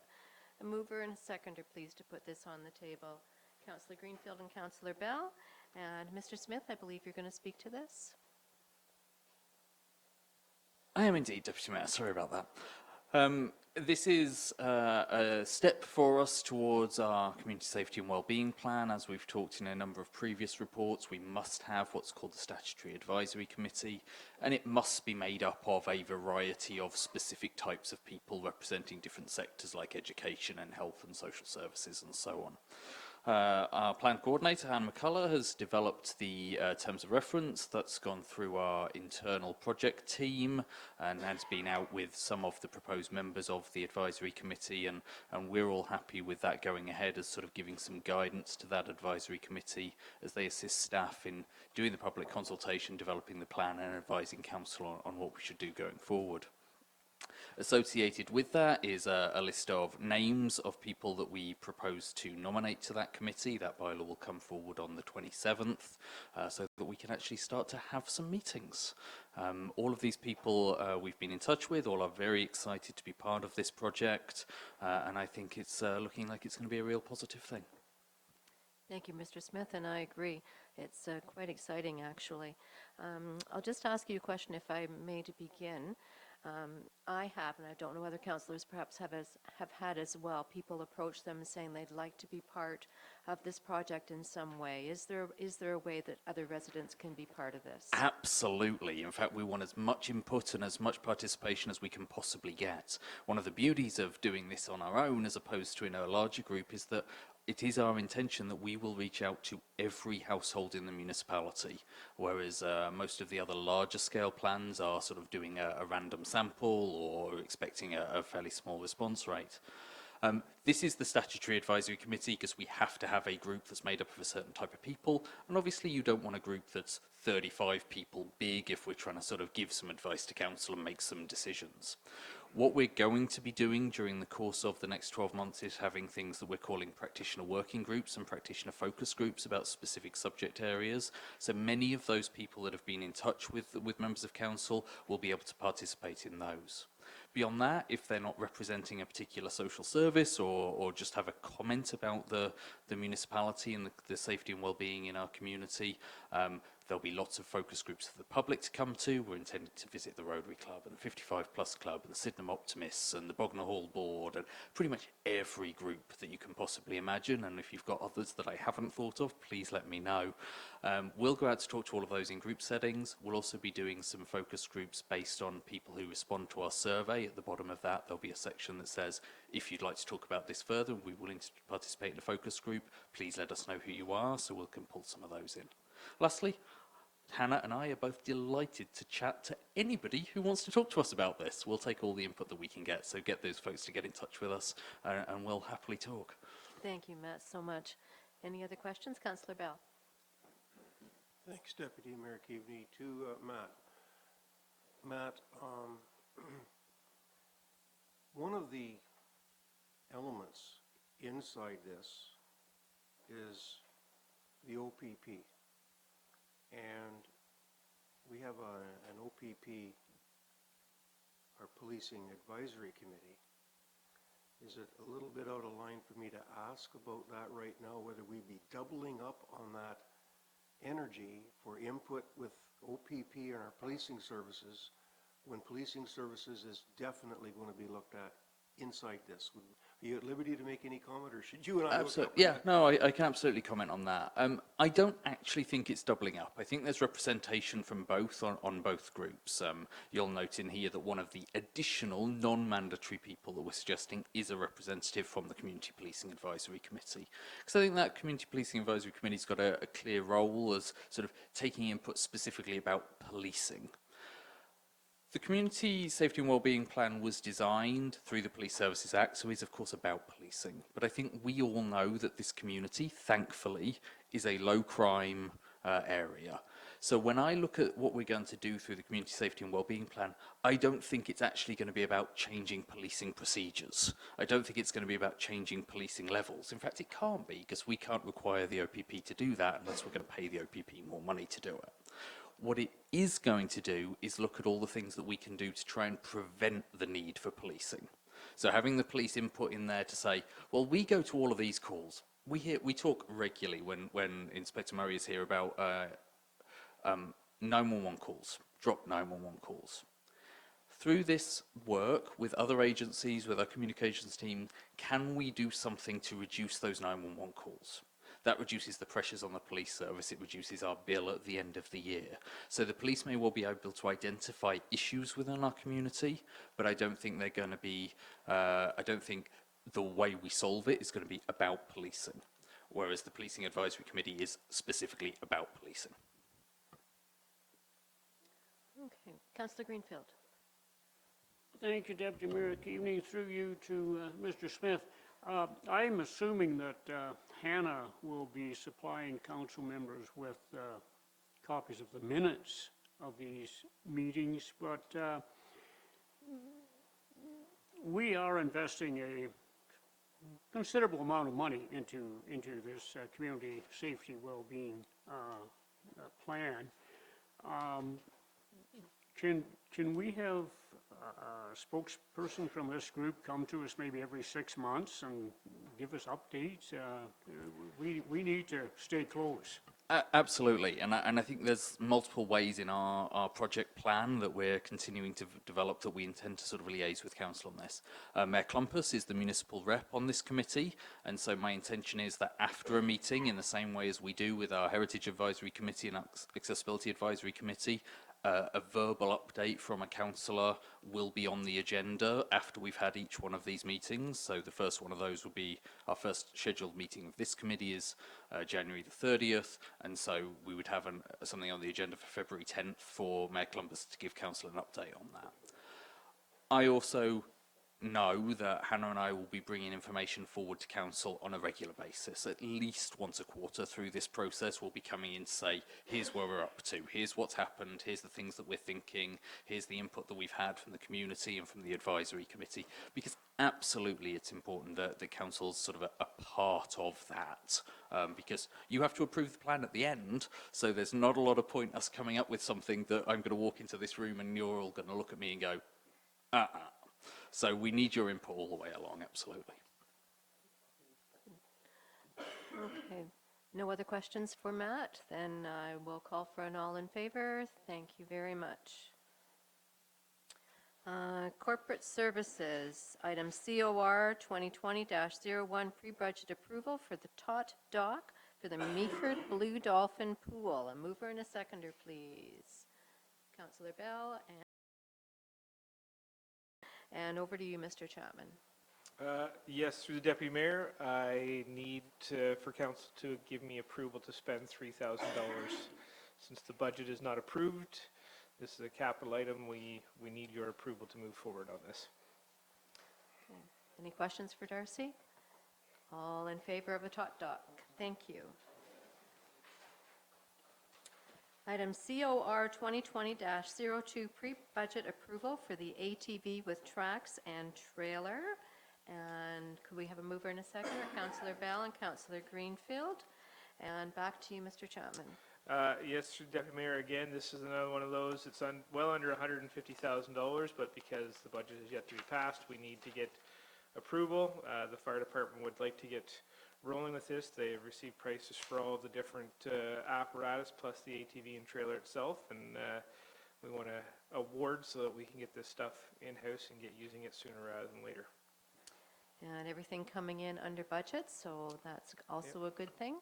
Any questions for Mr. Chapman?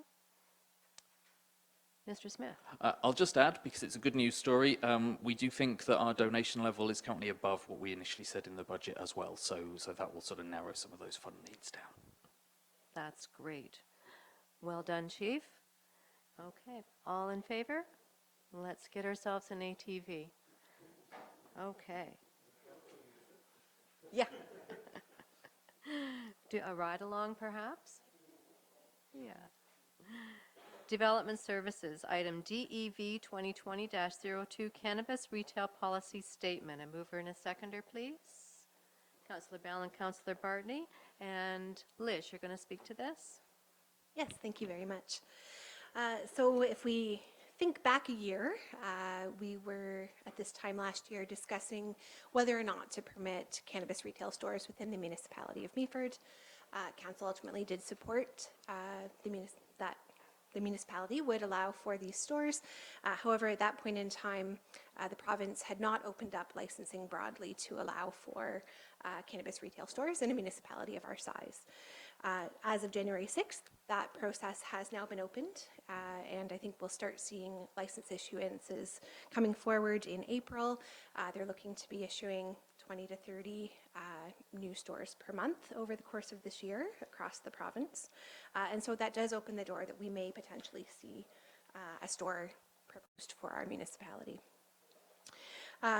Generally, the license review process, and I've included a schematic within the report from the AGCO's website. It includes a 15-day comment period where a license application has been made. And our thought is that that will not always facilitate us bringing a report back to council to discuss a particular location. So I think staff is looking at the potential of creating a policy statement to help us determine where we need to provide comments back to the AGCO with concerns or questions around a license application in the future at a staff level. The registrar will only accept public interest comments relating to very specified elements of the public interest. Those comments can be provided to them around protection of public health and safety, protecting youth and restricting their access to cannabis, and preventing illicit activities relating to cannabis. And so that really does limit the number of elements that we could speak to when assessing a license application. As it stands right now, retail stores may be located where zoning permits retail stores in general. So we are not permitted to create a special class of zoning to address these uses. Within the urban area of Meaford, retail stores are permitted in our downtown core transitional, highway commercial, and urban industrial zones. And also in the urban area of Meaford, there are a number of youth-oriented facilities that would be located in close proximity to where licensed operations might occur. For example, the Public Library, Fred Raper and McCarroll Parks, and the Meaford Museum. The schools are also in the urban area. They're not in incredibly close proximity to commercially zoned lands, but I would say the regulations that apply to licensing prohibit them within 150 meters of a school site, so there's already a setback established for those particular uses. So what staff has put together is a draft policy statement that would propose we respond to a license application for a cannabis retail store within 35 meters of any of these youth-oriented sites, and I've identified those particular sites within the policy. And the intention here would be to minimize youth exposure to cannabis signage, marketing materials, and any outdoor use by patrons, which may normalize or entice cannabis use by youth. And it's really about kind of the view. So if youth are congregating outside of the new library and our beautiful new amenity space there, are they in view of signage associated with a cannabis retail operation? Likewise for McCarroll Park, Meaford Museum, all of those are adjacent to potentially commercially zoned sites. And then this would allow us to know, okay, we want to raise the issue of signage and marketing restrictions as part of this license process in those locations. The 35-meter setback is meant to capture from the lot line of a use to the lot line across the road allowance, which is 20 meters, and then also addressing anything kitty corner to any of those sites. So that's where the 35 meters came from. And I would say it's not necessarily prohibitive for those uses. Ultimately, it's up to the AGCO whether or not they carry forward with a license, but it is just to flag for future discussion and dialogue with AGCO about uses in that location. So I'd be happy to address any questions that council might have, and staff are recommending that we do move forward with the policy statement. Thank you, Liz. Any questions? Councillor Bell. Thank you, Deputy Mayor. Thank you, Liz, for this. When this was on the agenda, I did go back and crack open my notes from when this first came, when council was saying, yeah, we'll open up the municipality to having this in place. And I know that you will also remember this, Liz, that there was a very concerned group, and I'll just call them the church group. They didn't want it at all. And when we're talking about youth, there's many pastors and ministers that they're really heavily engaged with youth. And I would like to have it that you would give some consideration that where the churches are located, that if I could represent that voice from that group that was concerned about that, if we could incorporate that in with your setback numbers that you've got.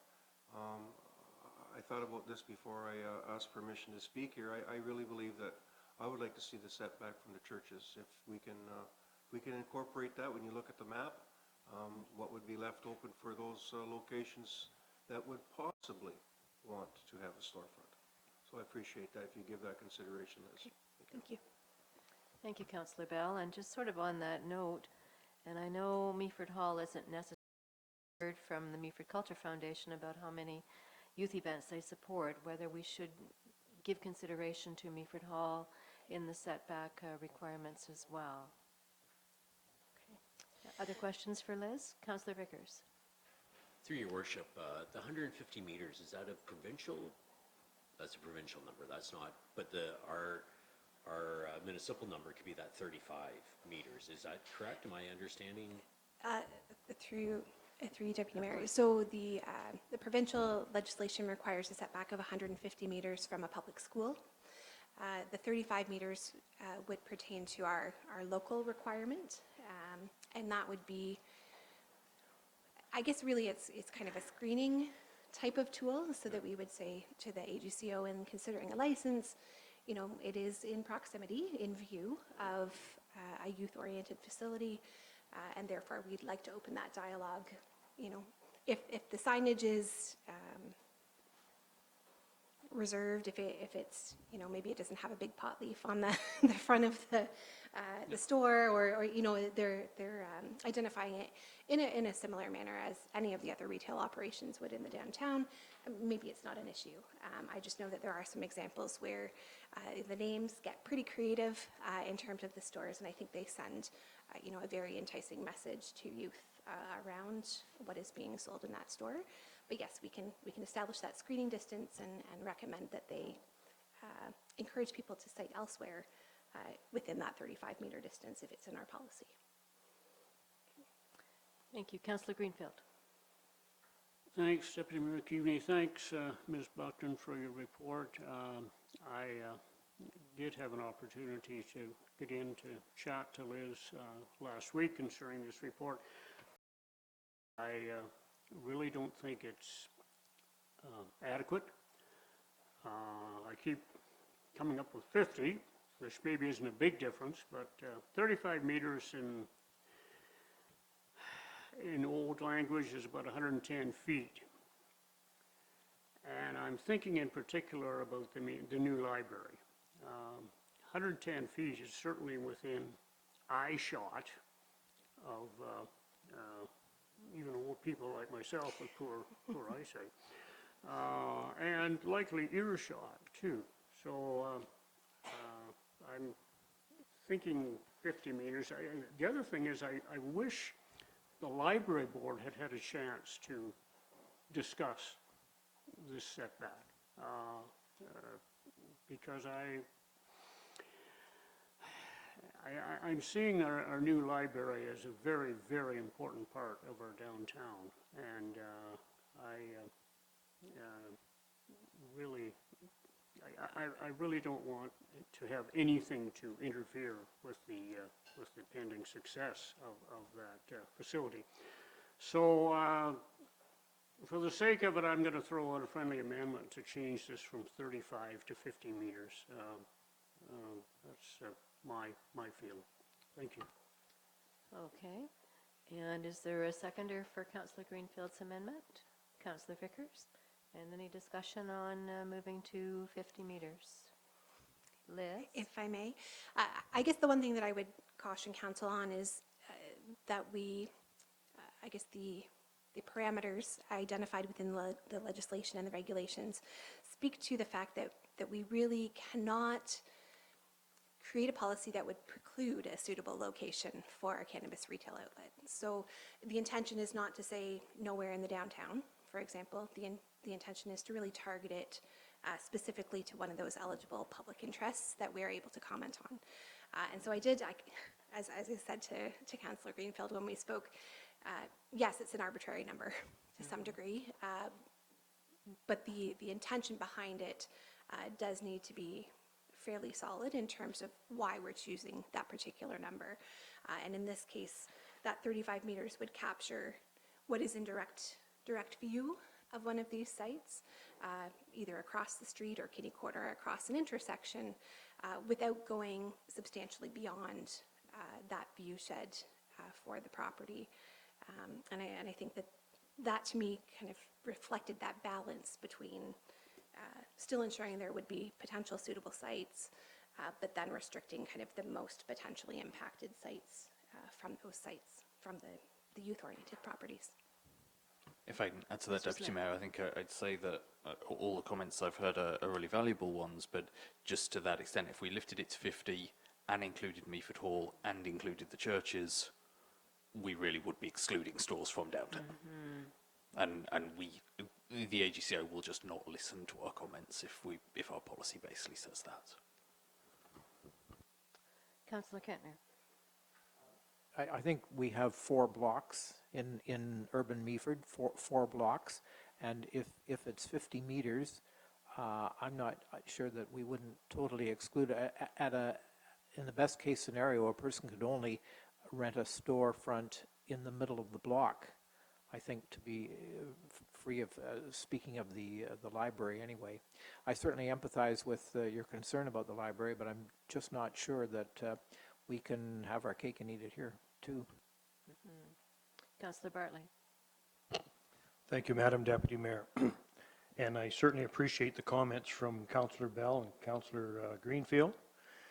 But this is a different time. When it was illegal, it was illegal. People didn't want it. This is now a legal substance in a legal store.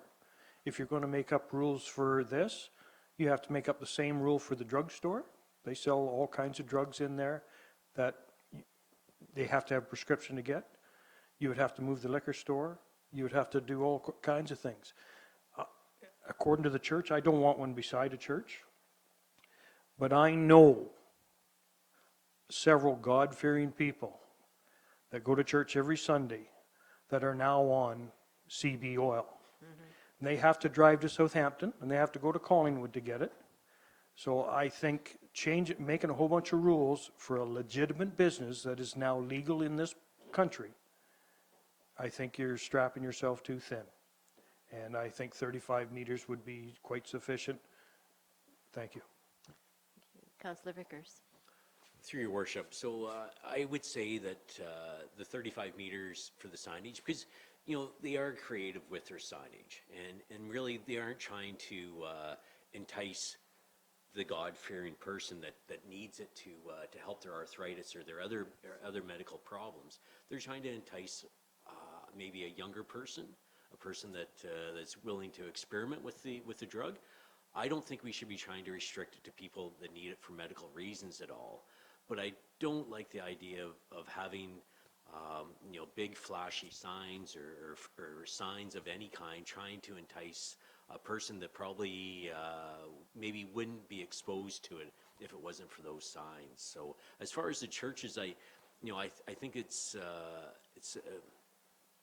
just trying to think of where all the churches are in Meaford. I don't think it's really going to preclude them too much. The Meaford Hall, again, I just want to make sure that we aren't exposing people that shouldn't be using this stuff as much as anything. So I guess this is my idea on the 50 meters thing. It's just, you know, let's call a spade a spade. They aren't trying to get the medical people in their door to buy the stuff. They're trying to get other people in the door. So these are my reasons for you know, going along with Harley's amendment to the 50 meters. So. Okay. Any other discussion on the 50 meters? Okay, so we have an amendment on the table to go from 35 meters to 50 meters. And we have a mover and a seconder, so I'll call for an all in favor of changing and accepting that amendment. All in favor? 2 and against? That is lost. Okay, so any further discussion on the report itself? Councillor Bell. Thank you, Deputy Mayor. So when I suggested the churches, I know, Liz, you scribbled down the word churches, at least I think that's what you wrote. Did I need to do an amendment like my fellow councillor? And I'm getting a big nod here from our clerk. So I would like to move that then as an amendment, that the churches would be included. Okay, and is there a seconder for that amendment? Councillor Bartley? At 35 meters. Okay. Okay. And Councillor Vickers? Would you include town hall with that? Or is it just the churches? Just the churches.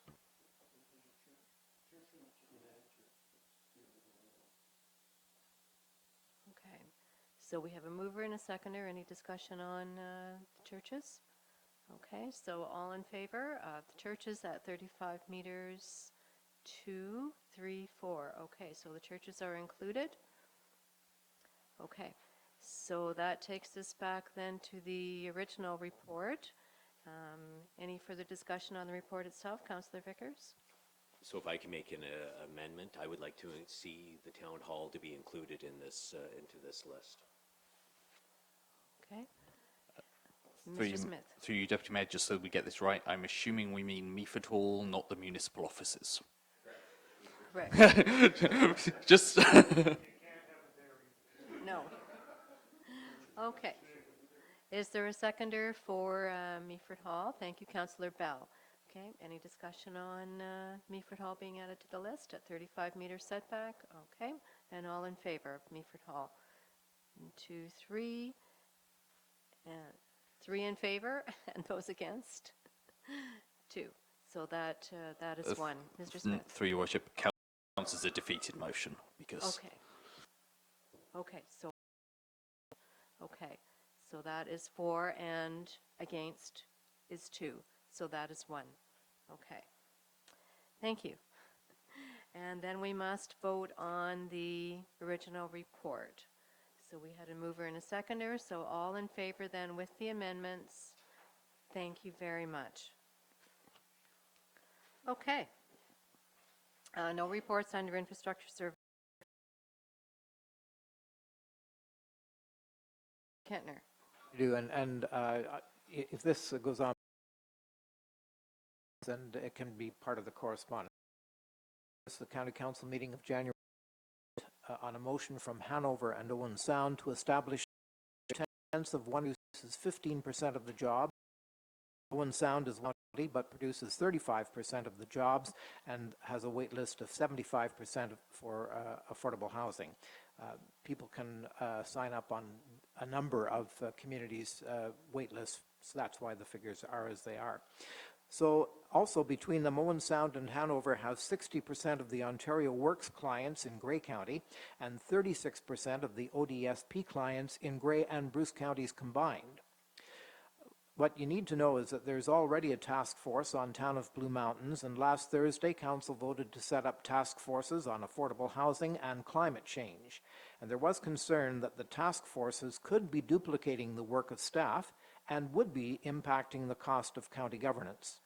I argued that this year's work on safety and well-being should address the concerns of Hanover and Owen Sound, but the CAO said that it won't address the job creation piece. In the end, the task force was approved with an amendment that will tie the findings back to impact on the county as a whole. And then I remember at this table saying that I thought we were a long way from a county transit system, but I was very impressed with the report from Stephanie Lacey-Avon of the transit program. Back in May, Gray received $1.85 million from the province's community transportation program to provide regular transit service along highways 26, 6, and 10 that would have key stops at medical, shopping, Georgian College, and employment locations. The plan is also to provide after-school transportation between Owen Sound and Wyerton, as well as the Launchpad Youth Activity Center in Hanover. Stephanie has done a county-wide survey, and she actually handed out results for each municipality, which councillors are more than welcome to view tonight. Very quickly, people in Meaford are primarily interested in connecting with Owen Sound, Thornbury, the Village at Blue, and also Wyerton, Shelburne, and Orangeville. The majority would like to pay by cash or a single-fare paper ticket sourced online. 50% of Meaford respondents were over age 55, but 35% were 18 to 54. 48% work full or part-time or are self-employed, 32% retired. 36% would walk to the bus stop, 24% would drive and park their own car, and 14% would get dropped off at the bus stop. Interestingly, 56%, the largest majority, would use the bus for fun and entertainment, 42% to attend meetings or appointments, 36% to visit friends and family, and 19% to commute to or from work, and 18% to connect with another mode of transportation. Initial plans call for 3-day service on Highway 6, 5-day service on Highway 10, and 5-day service on Highway 26, with an enhanced service option of 7 days for weekend connection to Blue Mountain. That's for Highway 26 only. And West Grey has requested that an east-west Highway 4 service be incorporated right from the start, although there is no budget for it in the provincial funding. Thank you. Thank you, Councillor Kentner. Very thorough overview of County Council, and we appreciate that. Are there any other boards or committees that anyone wishes to report on at this point in time? No, it's been pretty quiet the last few weeks. Okay, the building report for December, and a drum roll for Councillor Greenfield. Thank you, Deputy Mayor Keaveney. It is an honor to be asked to comment upon a very auspicious building report from 2019. Approximately $73.5 million. Now, we did have a new school and a sizable reconstruction at a new library, but even if you take them out of the numbers, we're still at around $43 million in building permits, and which puts us very, very close to a record year. And I don't want to take the school and the library out of the list, because these are two very important facilities that are going to play a major role in this municipality for the next 40, 50 years. They're going to be important to young people, going to be very important to older people. They're going to be a very strong point in this municipality, and they're going to help attract more and more residential development. People will want to live here at the place to be. $74 million might sound like a building permit. It may sound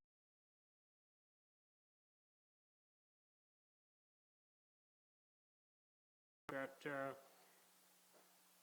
maybe not this term of council, but very shortly after, $74 million is going to be knocked right out of the sky, and the building permit total will be higher than that. Thank you. Thank you, Councillor Greenfield. I really like that prediction. Okay. So I need a motion to move out of Committee of the Whole. Councillor Bell and Councillor Greenfield will second. All in favor? And we will move. Be it resolved that the Council of the Municipality of Meaford hereby move out of Committee of the Whole at 17:18 p.m. Councillor Motions next. Are there any notices of motion today? Councillor Kentner. With some trepidation, I think I would bring forth a motion, unless this gets dealt with in some other way that I'm not aware of, to request that the Meaford Cultural Foundation get relief, the relief they've asked for today for the payments for the hall for MIF. Unless that would be dealt with in any other way, you have my notice of motion on that. And I'd like to inquire quickly, is anybody going to deal with the over 55 club? Is that a good idea, Matt? If you wish to, that's how you need to do it. Well, let's do it. Okay, so 2 notices of motion then from Councillor Kentner. And no other notices of motion today? Okay. Then we will move forward into motions for decision, and the first one is Councillor Kentner's Parks Advisory Committee policy. And is there, Councillor Kentner, you'll move to put that on the table? And a seconder, please. Councillor Bartley, thank you. And Councillor Kentner, over to you to speak to your motion. Okay. The only thing is, we have a question regarding, I think senior staff is very interested in removing the last clause, and I'm open to that idea. Do you want to speak to that probably, Bob? Mr. Armstrong? Yes, thank you, Deputy Mayor. I had provided to council sort of a proposed plan from staff on how we can deliver the Memorial Park Master Plan. Speaking to the advisory committee, we realize that's the desire of council, and we've been looking at advisory committees comprehensively as well, so there's really not a concern with that. But with regard to holding up us proceeding with the Memorial Park Master Plan until we come back with the terms of reference, we advertise, get a committee in place, that in turn will result in a delay in the finalization of a plan, which then we have to engage in the development of the business plan, which is the meat and potatoes of implementation of the plan, which in our opinion will not be done in time for the 2021 budget, which is a big concern with us. In addition, we believe that the consultant's report that will come forward will capture the comments that we've already received from both the public in advance of the extension, since the extension of the comments that we got in AMP. So we're comfortable that for the most part it's going to include a lot of those comments, but at the same time we're going to kick into an initial consultation process, which I outlined in obtaining additional comments from the public in that regard. Plus, as I've indicated, we're more than willing to go and meet with AMP and present the concept and seek their comments on the concept before it comes forward. One of the things I will say is, if you delay it now, then it's delayed and nothing happens. If for some reason through this process you want to halt it and send it off to a Parks Committee once established, you can do that at a later date. Unfortunately, when you're doing that now, then it just shuts it down and it's not going to proceed, and it's concerning to us. So we would appreciate, staff would appreciate if that last one could be removed at this point in time, and we'll proceed with the terms of reference for a committee and undertake that process. Okay, so Mr. Smith, help me then. Do we need an amendment then to remove that from the motion? If the mover and the seconder no longer wish it to be there, they can just remove it. If they do, then, and somebody else wants to remove it, that would need to be an amendment. Yes. Worship, if we could just have a little discussion about it, I'd appreciate that. Yeah, absolutely. So discussion then on the motion itself, or on removing the paragraph? On removing the paragraph. Okay, so let's have that discussion. Councillor Bartley? Thank you, Deputy Mayor. Is any sense of urgency because Burnside wants their money now? Has that got anything to do with it? It's staff finalizing the plan, because there's a lot of that plan that we're looking for information on the condition of the water and wastewater and the hydro. We're looking to get that in our hands in relation to that and out to the public for consultation and development. No, it has nothing to do with Burnside. So that has a no to that question. Okay. Now, in your opinion, you've done it several times before, how long would it take to get a Parks Advisory Committee put together? To draft the terms of reference and bring it forward to council, I'm expecting that that would happen on, it would come to committee the whole on February the 10th. That would then go to council on February the 24th. We then advertise the first week of March, and as we'll be advertising for other members of committees at that stage, because we've got a couple of vacancies. We normally have 3 to 4 weeks for adverts, then council has to decide who they're appointing. So we're talking end of March, early. Then we have to set the date and get everybody in a room and sort of tell them, explain what the terms of reference is, do all the code of conduct stuff, and then we'd be able to sort of get onto substantive matters. So it's not a year, it's No, it's six months max. Oh, I would have thought 3.5, 4. Okay, I certainly appreciate that. Last question, if we take this out, do I have assurances from staff that AMP is going to be heard going forward with Memorial Park? Mr. Armstrong. Through the Deputy Mayor, I am committed that I will, as I did earlier, consult with AMP with the plan. We will do that for sure. Councillor Greenfield. Thanks, Deputy Mayor Keaveney. I guess through you to Mr. Armstrong. And this comes back to the urgency of the overall urgency of the entire Memorial Park Master Plan. It seems to me I'm hearing a lot from stakeholders, from residents, that there are a lot of questions concerning the water's edge.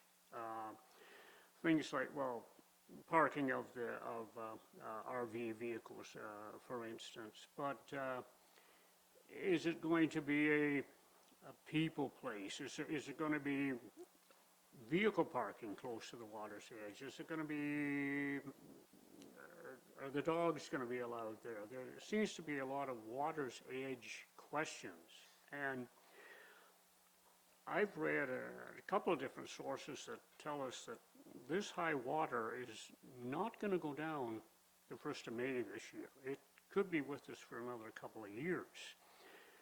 If that's the case, and if the northeast winds stay with us, I'm really wondering if, do we have to have this master plan in place for 2021? And if we don't, then that would free up time for this advisory committee, not only to get established, but to bring us back their analysis. I guess yes or no from our CAO, and this is kind of stepping aside from wise for us to go forward with the weather conditions, the climate conditions as they exist right now, and may very well for many months into the future. Mr. Armstrong? I guess the key thing to staff through the Deputy Mayor is that all capital expenditures are at this time are parked for Memorial Park. We don't want to spend, except for emergency stuff, such as the Shoreline that we've been doing, basically any expenditures are not being made at the park because we don't want to put money that could be wasteful if the park's plan, it's not consistent with the park's plan. So I guess that's our biggest concern. I think that one of the key things is, and it's really coming down to the business plan. That's where a lot of the discussion will be that will need to occur, and we support as per the email and the Parks Committee. That's where they'll want to engage, is in reviewing, participating in that park plan. Because if something's being proposed under the master plan at a concept level, unless it's financially feasible through the business plan, it's not going to happen. And that's really where a lot of the details will come forward. And we want to get on with that because of the lack of expenditure. We have the kinsmen who reached out late last week talking about the funds they have and the money they want to as they're required to do to spend on Memorial Park, but we don't know what the plan is for them to do that. So it's moving ahead with that initiative as well in doing so. Mr. Smith. Yes, just speaking on the public consultation side of things, obviously we have some interested groups in this, but we also had an awful lot of comments from your run-of-the-mill member of the public. That's approaching a year ago now. If we sort of park this off to one side and say, well, we don't really need this, and I start to say, what was the point in giving me feedback? As a municipality that's really trying to engage in public consultation and trying to get more and better contact with our residents, we really don't want people to be saying, there's no point in me giving any information because it never actually ends up going anywhere. Thank you. Councillor Bell? Thank you, Madam Deputy Mayor. I support removing the last clause of this motion. Thank you. Councillor Kentner? And when it was suggested today that senior staff is interested in that, my only question of our CAO was, has AMP's input been received by Burnside, and are they taking account of that? And he assures me they are. So with that assurance, I can, I think, support taking that paragraph out. However, I hope that I'm not regretting that down the road. Thank you. Okay. No other questions? All right. So I think we're ready to call the vote. So we're going to call the vote then on the motion as presented with the last paragraph removed. Okay? If that's what the mover and seconder are both on board with, yep. Yes. Councillor Bell? Thanks, Deputy Mayor. I would like to have further comment on the meat of it. We had before us voting on the last paragraph, and I have other questions to ask about the meat of it. Okay. Go ahead, Councillor Bell. Okay, so thank you. So we've heard about the group AMP, and they've been very, they've been very engaged, and they're out front, and they're before our minds on this. But this says that this is going to be a park with an S, a parks committee. We're not being single focused here on Memorial Park. No. If we're going to have an issue that's happening even in green spaces, even at Leith Beach, this committee is going to be involved in any green space anywhere in the municipality of any park that we've got, not just listening to the group AMP about Memorial Park. Correct. To me, that's like one voice. So as long as that's clear, that this is with an S, I'm for that. Mr. Smith? Through you, Deputy Mayor. As and when this motion passes, and as and when Council adopts the terms of reference, we will go through our normal recruitment and appointment process, and Council will get to decide who the members are of that committee based upon our appointment policy and the selection of applicants that we have. Indeed, the way that Councillor Kentner proposed this, it is a Parks Advisory Committee, not a Memorial Park Advisory Committee. So Council, I would certainly encourage to look at a wide range of folks. What I will say, because I say this regularly when we talk about appointments, conflict of interest rules apply to our advisory committees as much as they do to council. And so if council is appointing people who belong to Kinsman or AMP or the Rotary Club or the Chamber or anybody else, if something comes up at one of these advisory committees based on something that the Kinsman wants or that the Rotary Club wants, then those people would have to recuse themselves and so not be then part of those conversations. Thank you. Any further questions? Okay, then I'll call the vote on the motion as presented minus the last paragraph. All in favor? And that is unanimous. Thank you. Next is Councillor Bartley's motion, the cost of living adjustment policy. And you will move that, Councillor Bartley? And could we have a seconder, please? Councillor Bell. And Councillor Bartley, would you like to speak to your motion? Thank you, Deputy Mayor. It's a short one, but I won't read it. We've all read it and we know what it's all about. I just want to bring it forward so we have a starting base. I would like to make a little amendment to this because come October, we need a figure. We need some sort of figure to put on the budget to bring forward so we can look at the budget for October, November, December. I can't give you an average of the other municipalities in October, November, maybe not even December. So I think we should put a value on this that the treasurer can put on the budget, that we can bring forward a budget and we can change it if we want. The change will be to an average of the other municipalities. So I would like to amend this to say that we start out at a 1% cost of living adjustment on the paperwork that is brought forward in the budget before we go to work on it. Mr. Smith? Yeah, through the Deputy Mayor, if Councillor Bartley is willing, or if Councillor is willing, I would suggest that you just provide that as feedback, and when should this pass, then the Treasurer can sort of take that into account as he's redeveloping the policy.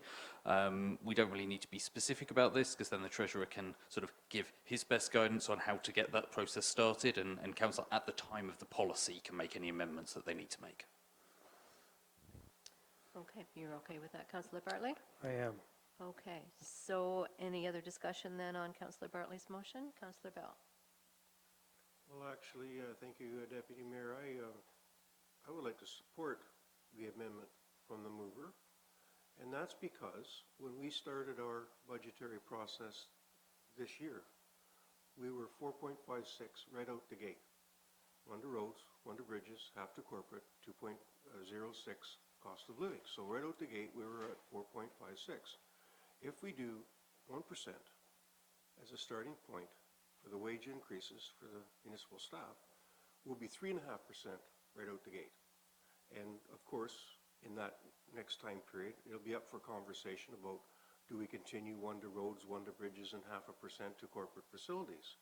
So even if we adopt this as a direction for 1%, we are 3.5% right out the gate. So I would like to support that as a starting point, but it needs to be open so that if council gets through that next budgetary process, and we wish to increase and enhance that, we have the liberty to give our staff more money. But they know you're getting 1% for sure. So that's why I would support my fellow councillor's amendment. Mr. Smith? Through you, Deputy Mayor. Absolutely, that's somewhere Council can go. I'd really suggest you do that when considering the policy rather than directing us to bring back a policy. Just because there'll be lots of sort of options there, and the Treasurer will come up with reports again. And so rather than being too prescriptive here, you can then have your realm of options, and then when you're considering it as the actual bylaw that you'll be adopting, then you can make all the amendments that you need to make. Mr. Chapman? As much as I agree with the clerk, what I will say is, if council actually wants me to do the work on developing a bunch of alternatives for you to have a menu to select from, I'm more than happy to do so. If the majority of council sees that the starting point should be 1%, there's no point in me wasting a whole bunch of time, because I don't have a whole bunch of time to waste. And you guys can just change the motion right here, right now, that the starting point will be 1%, and that's the end of it. And then I don't have to do the work on trying to come up with a whole bunch of different options for you just to disagree with anyways and go to 1% no matter what. Okay. Councillor Kentner? To prolong the argument, but my thoughts on this initially were simply that I know we're trying to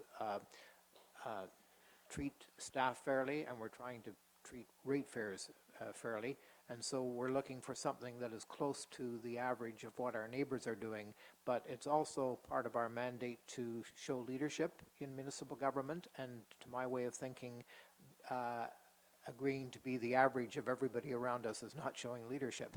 So I would like to see us come up with something that does in fact exhibit leadership on this, and we've already alienated our staff through the procedure. I felt that the discussions we had in council made it clear that the option was open to us to adjust the increase as we saw fit, but clearly we have had a misstep on that. So I think that it would be good to try and come up with something, and we do have time here, and maybe we can noodle this a little more and come back in a week or two with something that we can all sort of be proud of. Councillor Greenfield? Thank you.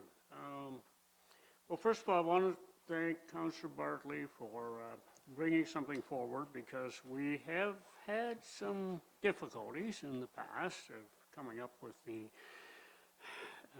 right number when it comes to an increase. I wasn't going to vote for it, however, because I think, well, first of all, wages and wage increases are a considerable factor in our municipalities' annual budget deliberation. And I think that responsibility comes down to the council of this municipality, with help from staff, of course. But I really don't like looking over my shoulder at my neighboring municipalities. We've heard often there are differences. We have a harbor.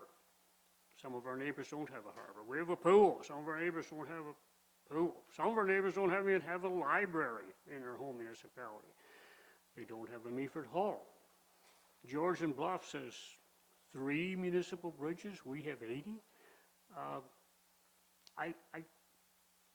To me, it's council's responsibility to make numbers that fit in for the municipality of Meaford for our ratepayers. And so for that reason, I think we're all fairly capable of coming up with something. And copying our neighbors, yes, we're likely going to be aware of where they're at, but as far as pointing to them and say, well, municipality A, B, and C are doing this, no, municipality Meaford has to make that decision. Councillor Bell. Thank you, Deputy Mayor. Thank you, Councillor Greenfield. Thank you, Councillor Kentner. Thank you, Mr. Clerk and Mr. Treasurer. Mr. Clerk, you clarified in my mind the last time when we said about having the word policy. Going to have a policy, or are you going to stick with the policy? As a cheap example, we got a flag policy. Some flags are welcome to fly, some are not, and we've got a policy. So we're talking about a policy here for our staff and for the wages, okay? So I understand that. It's set in. It's not just that we didn't have this policy. So like I said earlier, 4.56 out the gate. So this last time when we had our budget, a lot of us around this table said, we're thinking 1.5%. A few minutes ago, I just said what? I had no reference in my mind, believe this, just because, you know, the provincial government might be talking about that. I'm more concerned about having a starting point that the treasurer, when he brings forward that new budget, will tell us where we are sitting. So even if we move to 1.5%, like we've just done, and put that in as a policy, we're what out the gate? Quick arithmetic, 4%, okay? So that's a starting point that we deal with. So if conversations from my fellow councillors just a few weeks ago were that we were comfortable of awarding 1.5%, you don't have to go down to the one that I suggested. But I think today, right here, right now, we have the ability to say what that policy is going to be, and for clarification to my fellow Councillor Bartley, if we're having a policy and we put a number, are we going to tinker with it when we get to the end of the day next year? So if we're not going to tinker with it because it's a policy, then we need to put it in place and put it in place this afternoon. And I'm happy to vote on any conversations what my fellow councillors wish to do. And I really appreciate the fact of not looking over our shoulders, lead the way, say the number, and make it done, do a policy. Okay, Mr. Smith. Thank you, Deputy Mayor. Following all the conversation, I've just jotted down some things that I think might be what Councillor Bartley and Councillor Bell were proposing as an amendment, so I'll look at them as I read this out and say that the motion be amended by adding a clause to say, quote, that the said policy include provision that the starting point at the beginning of the annual budget process be a 1% cost of living adjustment. Councillor Bartley. That is exactly what I proposed. And just for the people out there, that doesn't mean that's what the people are getting. The old policy, I was told, and I'm going to hash this over again, that we can tinker with it. Then I got chastised for tinkering with it. So the new policy is and we're going to do an average of the local people around us. We started out at 2.06, which was our old policy. If we stuck with that, we would have given one of the biggest raises in Grey County, so far as I see it. I'm not wanting to give them more, but I'm not wanting to give them less. I want them to get the average of the people around them. I don't want them to have the average of what Toronto's getting, or London, or Kitchener. I want them to get the average. And I tried to bring it up to 1.7 a few weeks ago, and I got told not to bother. I want the people paid what the rest of the people are getting paid around us. And what Matt has just brought forward would do that, but we start out with a figure. Darcy has to have a figure. It can be 10%, be whatever you want. It's going to change throughout the budget process. So I'm happy with what Matt has brought up. Thank you. Thank you. Any other comments on this motion? Okay, so Mr. Smith, can we then vote on the motion inclusive of? So I would suggest as we're adding, we perhaps just vote on that amendment. Okay. I think it's a little different to taking it away. So the amendment will be to include the clause that says it's a 1% at the start of the budget process. Okay, so we got our mover and our seconder. Okay, so Councillor Bell? A policy that says 1%. And are we going to have liberty to give our staff more money should we find our way clear to do so next year? Yes. So through the Deputy Mayor, and sort of I'll dial this back a little bit because this isn't the conversation about the policy. The policy will still have to come and you'll talk about that at this stage, so I can't be definitive about anything. But yes, the way this is now phrased, it would be a starting point, and then there will be the expectation that council then adjust that later to meet the average of neighbouring municipalities. Okay. Thank you for that. And thank you, Mr. Chapman, for saying that if we don't do something today, you would be doing a lot of work for really no good reason. So I appreciate that comment from yourself. Okay, so I think we're ready to call the vote then. All in favor? And that is unanimous. Thank you. And so having now voted on the amendment, we just need to vote on the main motion. On the main motion. Okay, so we have our mover and seconder for the main motion, and all in favor then of the motion? Okay.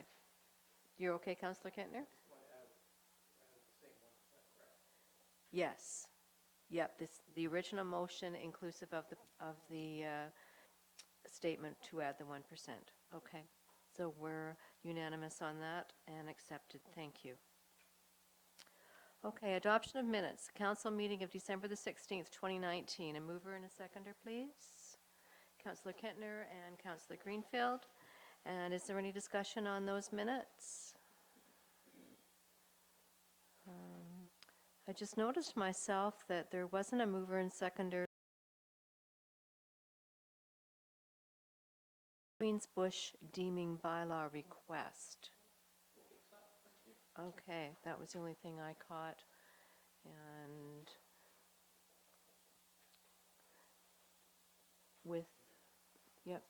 so with that looked after then, we'll call for a motion. All in favor of accepting the minutes as presented?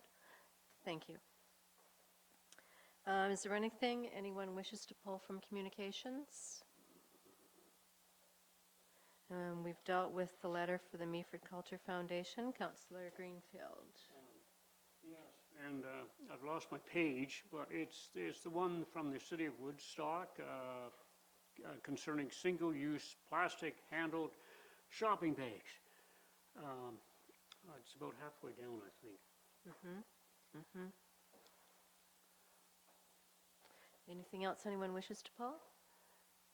Then Councillor Greenfield, would you like to speak to that? Thank you. Yes, it was not. Okay, I guess what initially caught my eye is, and this wasn't a municipal thing. This was a major food retailer in the town of Blue Mountains, which only is one. That's the Foodland store.